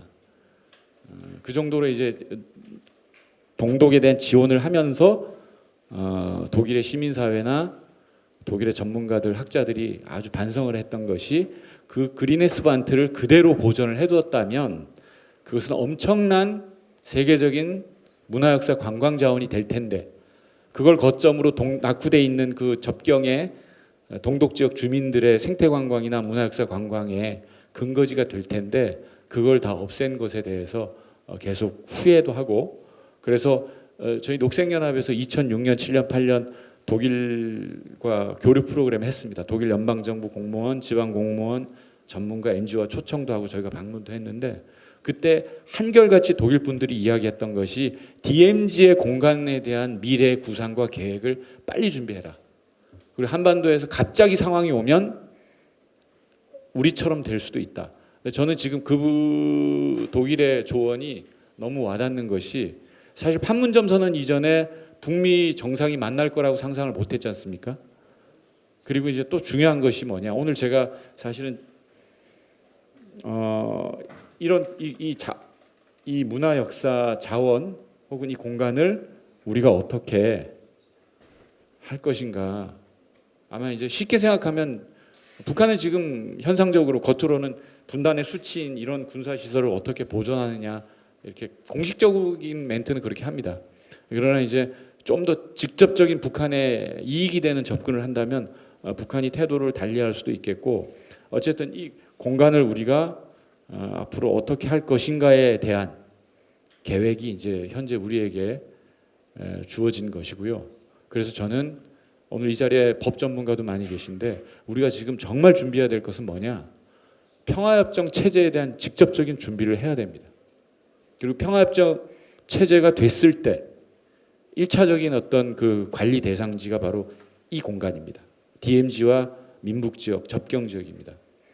그런데 안타까운 것은 지금 우리 사회 내에 정부기관 안에 통일부나 뭐 관련 행안부, 국토부, 환경부 모든 정부기관 안에서 이런 DMZ에 대한 관심은 있지만 사실 솔직하게 말씀드려서 평화협정 체제에 대한 구체적인 시나리오와 준비는 하고 있지 않습니다.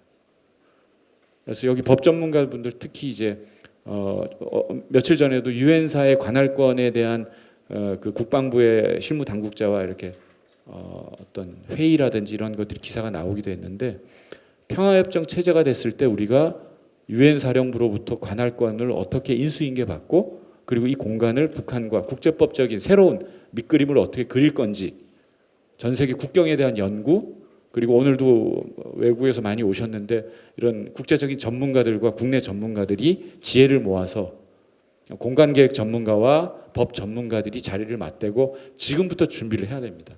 물론 지금 분위기 봐서 당장 북미 수교가 되겠냐라고 생각할 수 있지만 만약에 2, 3년 후에 북미 수교가 되는 순간 평화협정 체결은 빠르면 6개월, 1년 안에 북한과 미국이 서로 수교를 하고 대사급 관계를 맺는 순간으로부터 6개월이나 1년 안에 평화협정 체결은 됩니다. 그러면 이 공간을 우리가 어떻게 할 것인지 그때 가서 준비하면 늦습니다. 그래서 DMZ의 실질적 보전은 저는 지금부터 평화협정 시대에 대한 구체적인 가능한 상을 준비함과 동시에 바로 세계유산을 지정하기 위한 노력. 다만 이제 세계유산에 대한 준비는 하되 북한과 함께 해야 되기 때문에 우리가 먼저 유네스코에다가 제출하는 것은 옳지 않고요. 2012년에 한국 정부가 실수를 했죠. 환경부가 북한과 상의를 한마디도 안 하고 생물권 보전지역 바이오리저브 이 공간을 바로 그냥 국제사회에 던졌죠. 그래서 영국을 비롯한 유럽에서 강한 반대로 사실 그때 이제 한국 정부가 상당한 망신을 당할 뻔했습니다. 생물권 보전지역 중에 접경 생물권 보전지역이 있는데 그것은 철저하게 당사자의 협의와 합의, 소통을 통해서 가야 되는 공간인데 북한과 단 한마디 상의 없이 마찬가지로 세계유산에 대한 준비는 우리가 지금부터 하되 구체적인 단계가 됐을 때 북한을 설득하는 그러나 이제 지금부터 전 세계 복합 유산에 대한 그리고 접경 지역의 유산에 대한 경험들에 대한 법적인 제도적 그리고 공간 관리 계획까지도 같이 준비하는 것이 실질적인 DMZ의 보존이 되지 않을까 싶고요. 저는 하나의 제안 또 유산과 함께 지금 우리는 대한민국의 청년들 중에 산티아고가 붐입니다. 스페인 산티아고 가면 한국 사람이 너무 많아서 삼겹살 냄새까지 난다 할 정도로 붐입니다. 그런데 이제 전 세계에서 이렇게 특정한 역사적인 길이 세계 문화유산으로 등재된 경우가 3곳이 있습니다. 스페인의 산티아고, 일본의 구마노고도, 그리고 실크로드입니다. 근데 아마 DMZ 이 철책선은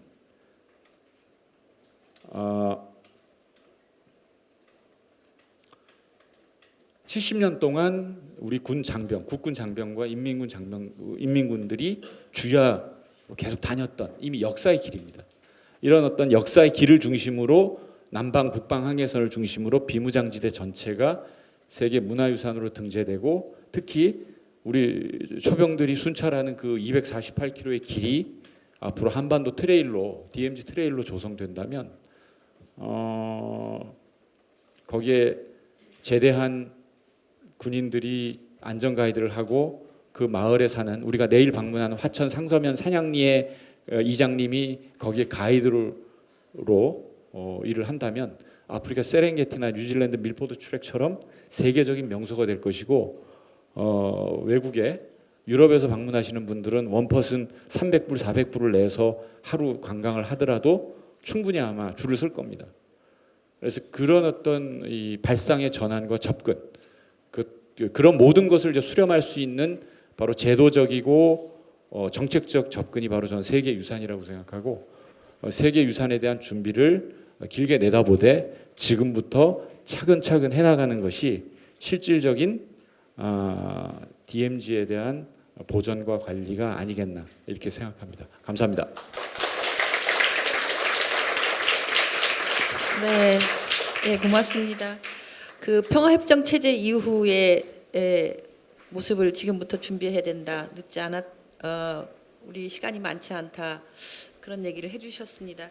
사실은 세계에서 마지막 냉전 유산 지역인 DMZ가 어떻게 남북이 함께 세계적인 생태 보고 지역으로 보존하고 또 후대에 넘겨주고 할 수 있는지에 대한 얘기를 아주 짧지만 굉장히 그 핵심적인 내용들을 잘 짚어주셨습니다. 앞으로 하실 역할이 많아지실 것 같아요. 그러시죠? 저 좀 보세요. 네, 고맙습니다. 예, 박수로 한 번 더 해주시고요. 예. 네, 이제 마지막입니다. 저희한테 30분 남았는데요. 10분 정도 질의응답 시간을 염두에 두시고 한 분 정혜진, 한보연 두 변호사님이 DMZ의 법적 현실과 자연의 권리에 대한 제안 주제로 해서 발표해 주시겠습니다. 예. 안녕하세요. 저는 우리 지구와 사람에서 지구법 센터를 맡고 있는 정혜진 변호사고요. 네, 저는 한보현 변호사입니다. 저희가 오늘 세션에서 이제 이번에 주제가 자연의 권리 그리고 생태적 전환이잖아요. 그래서 그런 문제를 DMZ에 한번 적용을 해보자. 그런 취지로 저희 발표를 준비를 했는데 이제 뭐 연구라고 하기에는 좀 부끄럽지만 어쨌든 이렇게 하다 보니까 그 갭이 이제 너무 커가지고 이걸 어떻게 해야 될까. 그래서 일단 DMZ에 대한 법적 규율에 대해서 현재 어떻다라는 것을 한보현 변호사님께서 간단하게 이제 설명을 해주시고 제가 거기에 대해서 자연의 권리의 취지에서 뉴질랜드에 있는 사례에 대해서 잠깐 얘기를 하고 그리고 그 뉴질랜드 사례에 대해서는 또 오늘 보세만 교수님께서 와 계시기 때문에 사실 거기 입법에 직접 관여를 많이 하신 걸로 알고 있습니다. 그래서 저희가 Q&A 할 때 또 뉴질랜드의 그 입법에 관여하신 분으로 어쨌든 설명을 조금 더 들었으면 좋겠습니다. 그래서 먼저 법적 규율에 대해서 현재적인 법적 규율에 대해서 한보현 변호사님 발표 듣고 하겠습니다. 네, 앞에 그 발제자분들께서 상당히 자세하게 말씀을 해주시고 구체적인 방안까지 말씀해 주셔서 상당히 좋았습니다. 저는 이 DMZ와 관련한 법적 규율 체계를 간단하게 말씀드리겠는데요. DMZ가 앞서 설명 들으셨겠지만 66년간 상당히 공고하게 유지되고 있습니다. 전 세계적으로 이 3년 정도의 치열한 전쟁을 겪고 66년간 이 체제가 DMZ가 유지된 사례는 거의 유일하다고 생각되고요. 그런 의미에서 보면 법적으로 보면 이 지역은 거의 동토의 땅이라고 볼 수 있습니다. 66년 전에 정전협정이 있었는데 그때 그 문구가 아직도 여전히 살아 있습니다.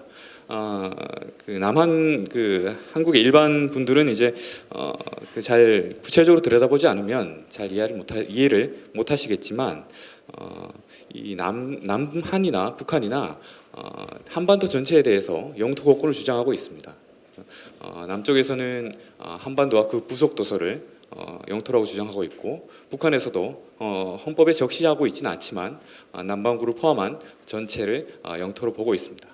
하지만 이 한반도 가운데를 가로지르는 이 DMZ 지역에 대해서는 주권을 제대로 행사하지 못하고 있습니다. 그것은 바로 이 정전협정 때문인데요. 정전협정에 따라서 유엔군 사령부 그리고 유엔군 사령부를 포함한 군사정전위원회가 이 지역을 관할하고 있기 때문입니다. 그렇다면 어떻게 보면은 이 주권이 우리가 가지고 있는 이 주권이 이 지역에는 완전하게 미치지 못한다고 볼 수 있습니다. 이것은 뭐 어떻게 보면 당연한 결과라고 볼 수 있습니다. 이 한반도의 한국 전쟁이 내전의 성격이라고 볼 수도 있겠지만 근본적으로는 국제전의 성격이 있었기 때문에 국제법 체제로 이 DMZ가 포섭이 되어 있습니다. 그런 성격 때문에 여전히 유효하게 되고 있다. 이런 거 이해해 주시면 되겠고요. 남북도 이런 체제, 정전협정 체제를 인정하고 있습니다. 1992년도에는 남북 기본 합의서에서 이렇게 보고 있습니다. 평화 상태가 이룩될 때까지 현 군사 정전 협정을 준수한다 이렇게 명시하고 있고요. 이렇게 보면 평화 상태, 완전한 평화 상태라고 하면 평화 체제가 이룩될 때까지 이 정전 협정을 유지한다라는 것을 남북 공이 인정하고 있습니다. 최근에 그 작년이죠. 2018년도에 9.19 공동선언이 있었고 그 부속 합의서라고 할 수 있는 군사 분야 남북 합의서에서도 이런 것을 전제로 해서 군사적 긴장 완화를 조치하는 군사적 긴장 완화를 위한 여러 가지 실질적 조치가 진행되고 있습니다. 하지만 근본적으로는 법 체계는 바뀌지 않고 있다라고 보시면 됩니다. 구체적으로 보면은 이 정전협정상이 가장 중요한 부분은 관할권인데요. 관할권 앞서 말씀드렸듯이 인적 물적 관할권이 군사정전위원회에 포함되어 있습니다. 그래서 지금 뭐 각국의 양측의 남북의 군사령부가 출입이나 이런 걸 관리하고 있지만 가장 근본적으로는 유엔군 사령부 그리고 북쪽에는 뭐 아까 말씀하셨듯이 중국과 북한이 원래 이제 공동 관할하게 돼 있는데 현재는 북한이 단독으로 관할하고 있습니다. 그래서 인원이 출입할 때는 항상 이제 군사 정전위원회에 보고가 되게 돼 있고요. 그래서 대규모 인원이라든가 개발 행위가 이루어질 때는 특별한 승인이 필요합니다. 그런 부분은 자료집을 참고하시면 될 것 같습니다. 그렇다면 그 남쪽이나 북쪽이나 과연 그 최근에 뭐 도로를 개설한다든가 철도를 개발한다 이렇게 될 때는 과연 그러면 어떻게 이거를 개발하고 이용해야 되는지 그거에 대한 법적 체제가 있느냐라고 하면 명시적으로 일단 규정된 건 없습니다. 다만 그때 필요할 때 그 관리권이라고 하죠. 매니지먼트 관리권을 군사정전위원회로부터 이양받는 그런 절차를 거치고 있습니다. 뭐 북쪽에서는 뭐 북쪽이 단독으로 하니까 상관이 없는데 남쪽에서는 유엔군 사령부로부터 관리권을 이양받습니다. 그래서 만약에 도로를 남북이 합의해서 도로를 놓으려고 하는데 이것을 어떻게 진행해야 되느냐 하면은 유엔군 사령부로부터 남한 정부가 부분적인 관리권을 이양받아서 진행을 하게 됩니다. 그런 체제가 계속 유지되고 있고 지금도 그렇게 진행이 되고 있습니다. 국내법 규율도 살펴보면 이런 정전협정 체제를 그대로 전제하면서 그 전제한 상태에서 분야별로 필요한 내용 규율하고 있는데요. 자료집은 약간 이제 좀 잘못된 내용이 있는데 자연환경보전법에서 보면 이렇게 규정되어 있습니다. 자연유보지역에 대해서 관할권이 대한민국에 속하는 날부터 2년간의 비무장지대라고 정의하고 있습니다. 이 지역에 대해서는 소유권이 제한돼 있고 개발과 이용이 제한됩니다. 그래서 지금 보면은 관할권이 대한민국에 속하는 날로부터라는 유보 조항이 되어 있기 때문에 지금 현재 상태에서는 이 자연환경보전법이 적용될 수가 없습니다. 하지만 제 개인적인 생각으로 봤을 때는 지금 이 자연환경보전법은 이 지역을 개발하거나 이용하는 것이 아니기 때문에 그 보존한다는 측면에서 보면 지금도 충분히 적용 가능하다고 생각되는데요. 그렇다면 굳이 관할권이 대한민국에 들어올 때까지 기다렸다가 이것을 자연환경보전 지역으로 했을 때 이미 늦는 게 아닌가 이런 생각도 듭니다. 왜냐하면 독일 경험을 살펴보면 상당히 독일도 상당히 사회적 합의가 상당히 잘 되는 국가죠. 그럼에도 불구하고 통독 이후에 아까 직전에 말씀하셨듯이 상당히 이 지역에 대해서 분쟁이 많이 있습니다. 뭐 이게 군사적 분쟁이 아니라 소유권 분쟁입니다. 그래서 통일 직후에 이 자기 사유지죠. 이 사유지를 내놓지 않고 뭐 매수를 통해서 이제 국가의 공유지로 이제 내놓지 않는 사람들이 많아서 그걸 또 협의하는 과정이 한 14년 걸렸다고 합니다. 여전히 한 50% 정도만 공유지로 이제 수용이 돼 있고 나머지 50%는 사유지로 돼 있다고 그럽니다. 그래서 지금부터라도 이 사유지를 어떻게 공유할 것인가, 뉴트럴 커먼스로 바꿀 것인가에 대한 논의가 있지 않으면 갑자기 통일이 됐을 때 또는 어떤 이 통합의 어떤 그 합의가 됐을 때는 이미 이 사유권을 주장하는 권리들이 침범에 들어오기 때문에 상당히 혼란스러울 것이다라는 생각이 듭니다. 따라서 이 자연환경보전법에 이런 유보 조항을 빼고 지금이라도 보존 관리할 수 있는 직접적인 규율 체계를 만들어 가야 된다고 생각합니다. 시간이 그래서 제가 제안 드리는 것은 지금 그 정전협정의 문구를 보면 최후적인 평화적 해결이 달성될 때까지 과도적으로 이 국제 규율을 하고 있는 정전협정이 되는데, 그렇다면 우리가 이 DMZ에 대해서 최후적인 평화적 협정 체결, 그러니까 평화 체제가 완벽하게 갖춰졌을 때 그때부터 과연 이 DMZ에 대한 규율을 시작해야 되느냐. 그래서 아까 그 앞서 발제자분도 말씀하셨지만 그때는 이미 늦을 것 같습니다. 지금부터라도 이 평화 체제를 구축하는 과정 자체가 DMZ를 어떻게 보존하고 바라보고 관리하느냐, 이것이 평화 체제를 구축하는 가장 중요한 계기가 되지 않을까 저는 생각합니다. 그래서 이 결과가 아니라 어떤 이 평화 체제를 구축하는 과정에서 DMZ가 상당히 큰 역할을 할 수 있을 거라고 생각하고요. 남북이 실질적 당사자죠. 전쟁과 전전의 실질 당사자인데, 이 두 축이 구속력 있는 합의를 하고 특별법을 만들어서 이 DMZ에 대해서 논의를 해야 된다고 생각합니다. 그리고 나아가서 그런 분들도 있습니다. 이 DMZ가 생물의 보고라고 이제 그런 측면도 있지만, 어떻게 보면 생물들이 이제 그 어떤 피신체라고 저는 그런 생각도 들어요. 바이오 레퓨지라는 그런 측면도 있는데, 장기적으로 봤을 때는 이 DMZ 구역을 유라시아 대륙과 연결시키는 그런 작업도 필요하다고 생각합니다. 저는 그 DMZ 세션을 맡았기 때문에 이 연단을 보면서 이 구조물이 상당히 특이하게 저는 의미 있게 다가왔습니다. 이쪽이 이제 DMZ라고 보면 쪽이 아까 김일 선생님이 말씀하셨죠. 그 북중로 국경 지역까지 연결되는 이 지역까지는 지금 연결이 되지 않고 있습니다. 하지만 북쪽에서는 상당히 제가 이제 북쪽 그 농업 개발이라든가 이런 쪽을 보면 상당히 난개발이 돼 있고 산림도 상당히 황폐화돼 있습니다. 그런 지역까지 연결하는 구상, 그리고 남쪽도 마찬가지죠. 상당히 이쪽 난개발된 지역을 연결하고, 그래서 결국에는 지금 그 유러피언 그린벨트라는 그 움직임이 시민단체를 중심으로 이루어지고 있다고 들었습니다. 약 한 12,500km에 이르는 긴 구간을 그린벨트화하자. 그래서 24개의 국가가 거기 연관되어 있는 걸로 생각되는데요. 결국은 이 DMZ가 이 유라시아 대륙을 쭉 거쳐서 유럽과 연결되는 그런 구상을 지금부터라도 하고 가능한 부분부터 남북이 합의할 수 있었으면 좋겠다고 생각합니다. 앞서 세계유산, 국가기념물 이런 구상도 있고, 저는 중립공유지를 위한 어떤 법 체계 마련도 필요하다 이렇게 생각하는데요. 이런 현실적인 제약이 있지만 어떤 관점의 변화가 필요하다고 생각합니다. 그래서 저희에게 어떤 그 DMZ에 대해서 이렇게 많은 분들이 기회다라고 생각하는데, 어떻게 바꿔서 보면 자연자원 DMZ가 우리에게 어떤 기회를 주고 있는 게 아닌가 생각합니다. 그래서 이런 실정법에 있어서 우리가 어떤 구상을 할지에 대해서는 다음 발제자분께 요청드리도록 하겠습니다. 네, 감사합니다.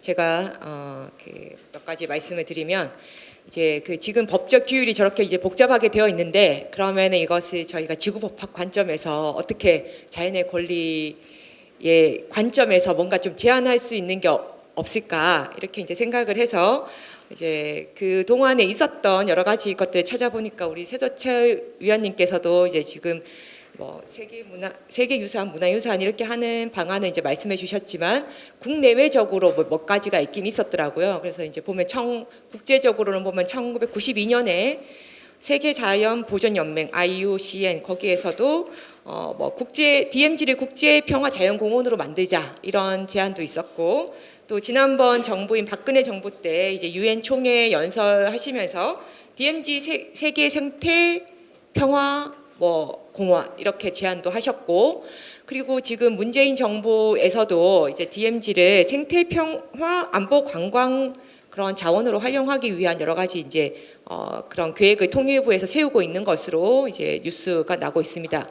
그런데 이제 그런 전체적으로 이렇게 보면은 결국 DMZ의 우수한 자원을 활용하자라는 큰 틀에서 벗어나지 않는데, 이 자연에 조금 더 거기에 이제 약간 틀을 벗어나서 자연을 뭔가 주체로 인정할 수 있는 그런 방안은 없을까, 이렇게 이제 생각을 하면서, 저희가 아까 마리아 산체스님께서 하모니 드 네이처에 대해서 이제 여러 가지 발표를 해주셨는데, 거기에 이제 여러 가지 세계의 사례들 많이 이제 보면서 그 중에 이제 좀 뉴질랜드의 사례를 이제 보게 되었어요.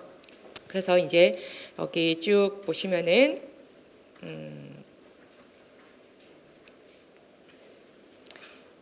N이니까 한 번 더 가야 되네요. 뉴질랜드 보시면 2017년 3월에 왕가누이 강이 뭐 펄슨으로 리걸 펄슨으로 인정이 되었다라는 것과 14년 7월 테우레웨라 원래 국립공원이었는데 이게 뭐 국립공원이 아니고 리걸 엔터티가 되었다. 뭐 이런 내용들이 있는데 이 내용들을 가지고 이제 저희가 조금 내용을 얘기를 하려고 해요. 그런데 사실 여기에 대해서 문헌이 국내 문헌은 별로 없고 이제 또 외국 문헌을 읽고 이렇게 하는데 이제 좀 한계가 있어서 어쨌든 저는 이제 좀 소개하는 정도로 이제 하겠습니다. 그래서 일단 2014년 테우레웨라 액트라는 게 이제 여기 이제 법안이 이제 여기 아까 하모니 더 네이처에 이렇게 이제 쭉 연결이 되어 있어요. 이제 이 법안의 내용이고 제가 일단 테우레웨라라는 게 어디에 있냐 이렇게 이제 구글 맵을 찾아보면은 여기에 이제 녹색으로 표시된 이 부분인데 여기에 이제 좀 보면은 약간 뉴질랜드 약간 북쪽에 이렇게 되어 있는 이제 국립공원인 것 같아요. 그래서 우리 그 나라에서 네이버 뉴스에 제가 테우레웨라를 이제 한번 검색을 해보니까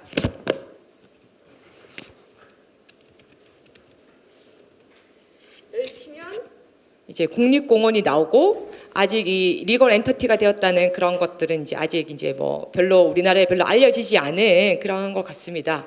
그래서 여기에 보면 이제 굉장히 자연이 아름답고 뭐 그래서 우리 관광도 많이 간다 뭐 이런 내용들이 이렇게 있는 것 같아요.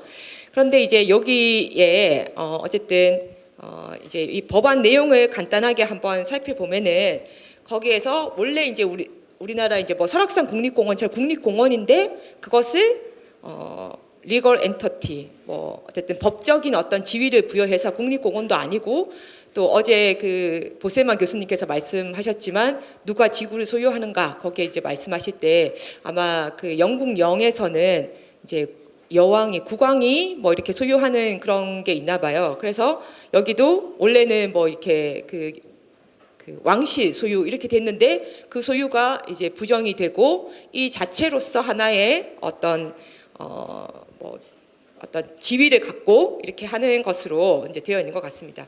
그래서 어떻게 해서 이런 것들이 되었는지에 대해서 제가 이따가 Q&A 시간에 직접 한번 여쭤보고 싶고요. 그래서 일단 이 테우레웨라는 일단 국립공원도 아니고 영연방 국가 토지도 아니고 자유보유지인데 그러면은 그 전에는 뉴질랜드 환경부가 이것을 관리하다가 지금은 이 법에 따라서 신설된 위원회, 약간 신탁의 개념을 갖는 그런 위원회에서 이제 하는 것 같고 그 위원회는 그럼 어떻게 구성이 되냐 하면은 그 원주민, 마오리족 원주민들과 그리고 또 정부에서 지명한 위원들 동수로 이제 해서 뭐 거기에서 이제 만장일치로 결정을 해서 어떻게 하는 것 같습니다. 그리고 그 이제 법의 목적이라는 것은 이 지역의 뭐 내재적 가치 이런 것들을 굉장히 이제 중요한 목적으로 하고 있는 것 같고 국립공원이라고 했을 때는 아마도 제 생각에는 일단 유산으로서 보존을 하고 자연으로서 가치를 보존을 하고 사람들이 어떻게 이용할 것인가라는 것에 대해서 어느 정도 규율을 하는 그런 것일 것 같은데 이 테우레웨라 법에 의해서는 아마 그 내재적 가치에 좀 중점을 두는 것으로 변화가 됐지 않았나 이렇게 생각이 되고요. 그리고 이제 하나는 2017년 이제 왕가누이 강이라는 이제 그 것인데 일단 위치를 한번 보면은 여기 이제 구글 맵을 찾으니까 여기에 있고요. 그리고 약간 조금 아까 거기에서보다는 조금 약간 하단에 있는 것 같아요.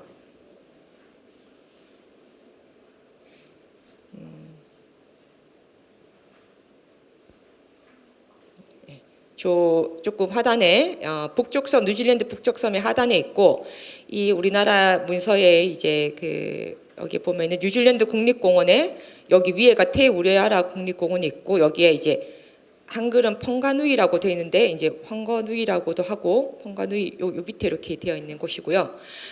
제가 여기에서는 또 황가누이 강을 법적 지위를 준 거예요. 강에다가 리걸 person, 법적으로 사람이다 이렇게 이제 한 건데 우리 법에서는 사람이 있고 그다음에 법인이 있어요. 재단법인, 사단법인 같은 법인이 있는데 그 외에는 아무도 주체가 될 수가 없죠. 뭐 강산, 뭐 그다음에 물건 그리고 반려동물이라도 다 물건일 뿐이지 주체가 될 수가 없어요. 그런데 여기에 강에다가 이제 주체성을 부여한 건데 제가 이제 여기는 이제 굉장히 우리나라에서도 약간 2017년이니까 이런 내용들이 조금 알려져서 뉴스에도 좀 많이 났거든요. 그래서 이제 되게 재밌는 카드 뉴스가 있어서 그 한번 같이 보려고 합니다. 이제 우리 지구와 사람의 청소년 우리 회원들도 몇 명 있는데 우리 평촌중학교 3명 학생들을 이제 여기 보조로 불러서 같이 하도록 하겠습니다. 한번 나와주세요. 네. 네.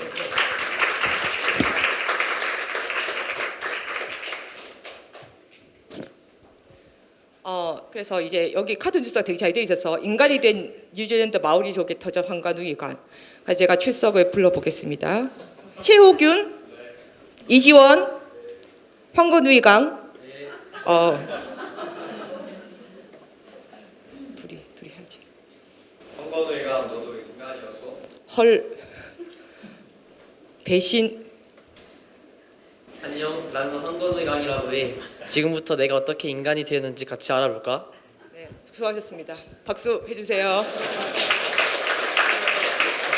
네, 그래서 이 황건우이 강이 어떻게 됐냐? 이제 뉴질랜드 원주민 마오리족이 이제 굉장히 신성시하는 그런 강인데, 어쨌든 인간의 지위를 부여하게 되었다는 것이고, 그러면 이제 누군가가 황건우이 강을 해하거나 더럽히면 사람에게 한 것과 같이 처벌을 받는 것은 물론 뉴질랜드의 뭐 국민으로서 다양한 권리를 누리게 된다. 이렇게 이제 카드 뉴스에서 해설을 하고 있는데 이제 여기에 대해서는 조금 법적인 의미는 이따 보세민 교수님께 한번 여쭤보도록 하겠습니다. 그래서 어떤 대우를 받게 되냐? 신탁 같이 이렇게 취급이 되어서 아까 그 태우레웨라도 비슷하게 했는데 마오리족의 대표 그리고 정부 대표 이런 사람들이 이제 신탁이 되어서 강의 권익을 대변하게 되고 강의 보존을 위해서 이렇게 예산도 쓰고 그래서 그러면 왜 이렇게 권익을 부여했냐? 이제 마오리족들은 뭐 이 나는 강은 나 이런 속담이 있다고 해요. 그래서 이제 굉장히 그 자신들의 삶에 본질적으로 연결이 되어 있는 그런 것인데 이 마오리족이 강을 지키기 위해서 많은 노력을 해왔고 그것이 정부 협상에 의해서 타결이 되어서 이렇게 되었다라는 것입니다. 그래서 이제 저희가 이제 뭐 시간 관계상 마무리를 하자면 이런 예들이 있는데 사실 이 예를 직접적으로 적용하기는 사실 많은 어려움이 있는 것 같아요. 왜냐하면 이 여기는 이제 원주민이라는 그런 역사 문화가 있고 DMZ는 그냥 이제 분단의 역사에서 자연이 이제 자연이 굉장히 수려한 그거가 가지고 있지만 어쨌든 문화적인 것도 다르고 그다음에 우리 법적인 어떤 개념으로서 강에다가 뭔가 부여한다 이런 것들을 지금으로서는 좀 이해하기 어려운 그런 상황이 있기 때문에 직접적으로 연결하기는 어렵지만 앞으로 우리 어떻게 DMZ를 보호하고 활용해 나갈 것인가를 얘기할 때 한번 이런 관점도 기존의 틀을 벗어나 이런 생각도 한번 해보면 조금 더 좋은 방향으로 갈 수 있지 않을까라는 청에서 이제 저희들 제안해 보았습니다. 감사합니다. 네, 고맙습니다. 시간이 10분 남아서 정리하지 않고 바로 질의응답 시간으로 들어가겠습니다. 오늘 4개의 주제로 발표해 주신 분들 내용을 생각하시면서 교수님. Some insights of what happened in New Zealand regarding the Uruvera Park and the Whanganui River, because I believe there's a lot of things that we can learn for the vision of a DMZ turning into a ecocentric concept of a park, perhaps based on legal personality of the DMZ. Now, you have a couple of commentary on what we're talking about. The Whanganui River is actually, it didn't show it well on the map. It's not just a little town or anything. It's, of course, a proper river, the third largest in New Zealand, 300 kilometers, includes many contributing rivers. We're talking about a quite significant ecosystem in the Northern Island. And also, the Uruvera Park used to be a national park, and this is important to be understood.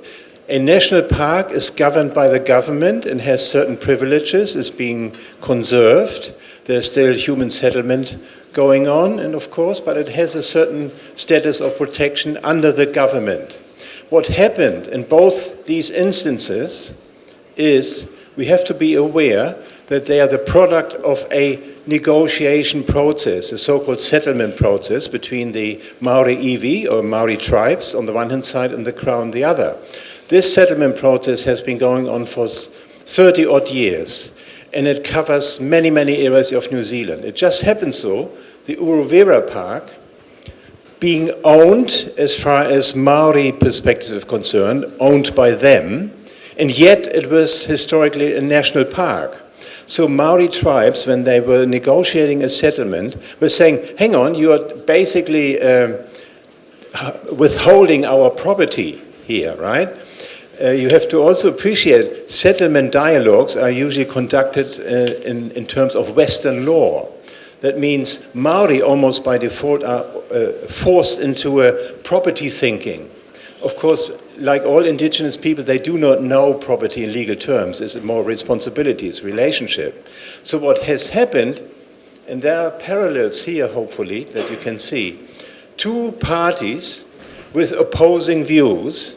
The Crown only knows ownership, and Maori only know responsibility, katiakitanga. How do you deal with this dilemma? There are obviously conflicting interests between Maori wanting to have control over the land again, and the Crown saying, oh, hang on, it's a national park. We have the overarching picture control on behalf of the people of New Zealand. So instead, and this is a novelty, instead of then figuring out who owns this stuff, ultimately the public, New Zealand government, or the tribes, they came into a sort of third conclusion, say, hang on, maybe nobody owns it. Maybe the Uruvera area owns itself. It came by default. And of course the same with the Whanganui River. If you follow the old dialogue between competing property rights, then you compromise somehow. At best you have a co-governance system. Well, the same happened there. Because there's a different viewpoint of what constitutes property, they settled on what was perceived as a compromise on the part of the Crown. Say, well, okay, legal rights, legal entity, sounds good, doesn't hurt too much, it's a bit tricky, we have never done this, but it was a compromise between opposing parties. The next candidate, by the way, is Mount Taranaki in the North Island, the largest mountain there. Again, a huge area. It's also subject to new legislation. So we have 3 examples of rights of river, mountains, and whole landscapes. So I think what could be learned here with respect to the DMZ is, of course, the common heritage concept is a very valuable one, or the men of the biosphere concept. And I just wonder when two parties, and it's essential, of course, we need to perceive two parties having to negotiate, North Korea and South Korea. That's essential, a mistake that's been made before, and you mentioned it. South Korea can't just say, okay, we have it at biosphere, and then we ask North Korea to come along. I wonder, two observations. Of course, there are international fora where both countries operate on an ongoing term. For example, UNESCO Men Biosphere Program has an international support group, and as I understand it, I'm not quite sure, but I believe that both South and North Korea are members of the support group or an international coordination group of some sort. Of course, they are all parties of UNESCO, they're cooperating. I wonder the right level to come to an understanding to use the mechanisms of international organizations, such as UNESCO comes to mind. That's one possibility, rather than, or of course, simultaneously direct negotiations between both governments. But I feel the international UNESCO level is a rather benign level. Of course, the biosphere purely means you take responsibility, common responsibility for looking after the biodiversity. And in terms of then the recognition, a DMZ transferred to a peace zone based on its inherent value and based on rights of nature. this could be a logical compromise again when you consider that there are mutual fears for obvious reasons, sort of a lot of mistrust and military interest and security and so forth, and there are jurisdictional issues involved. There's the issue of ownership involved. Strictly speaking, everything south from the border is owned by South Korea, obviously, and everything north is owned by North Korea, except we have this peculiar sort of hybrid, somewhat.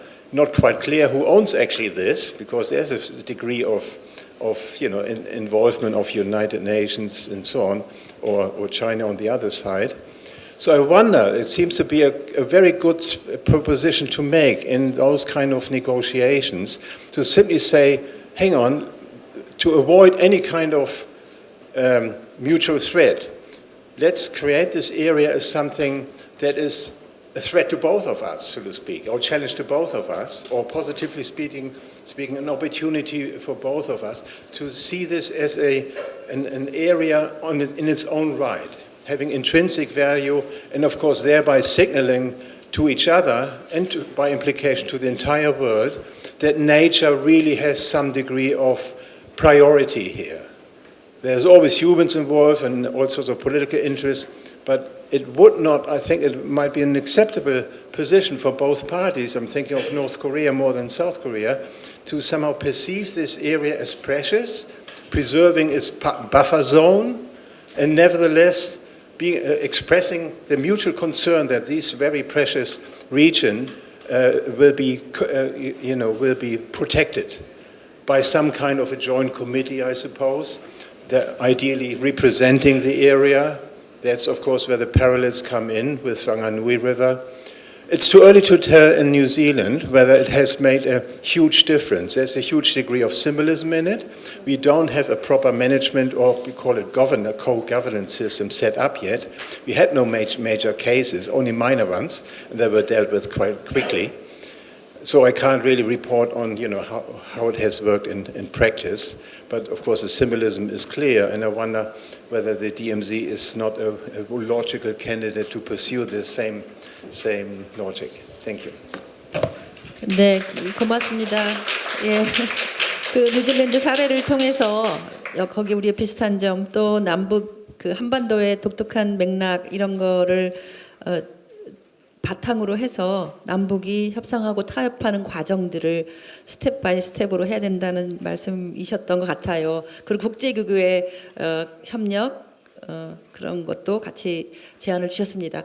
지금 1분 남았는데 그래도 오늘 굉장히 좋은 코멘트를 해주셨고요. 한 분 정도 꼭 질문 있으시면 해주시면 어떨까요? 혹시 뭔가 북한 교수님과 같이 연구를 하시는 게 있는 건지, 아니면 북한 쪽에 그런 전반적으로 하는 그런 연구가 있는 건지 그렇게 좀 저희 나름대로 그쪽에 관한 연구를 지금 자체적으로 하고 있는 상황입니다. 네, 지금 생각하시는 것처럼 저희가 그쪽을 갈 수는 있는데요. 근데 그게 공동 연구가 이루어지려면 아직 많은 거를 해야 되는 상황이라서요. 지금 생각하시는 거랑 좀 다른 그런 상황입니다. 네. 정리하지 않고요. 이것으로 세 번째 세션을 마감해야 될 것 같습니다. 오늘 4가지 주제를 발표해 주시고 강의해 주신 분들께 열렬히 박수로 마감하겠습니다. 고맙습니다.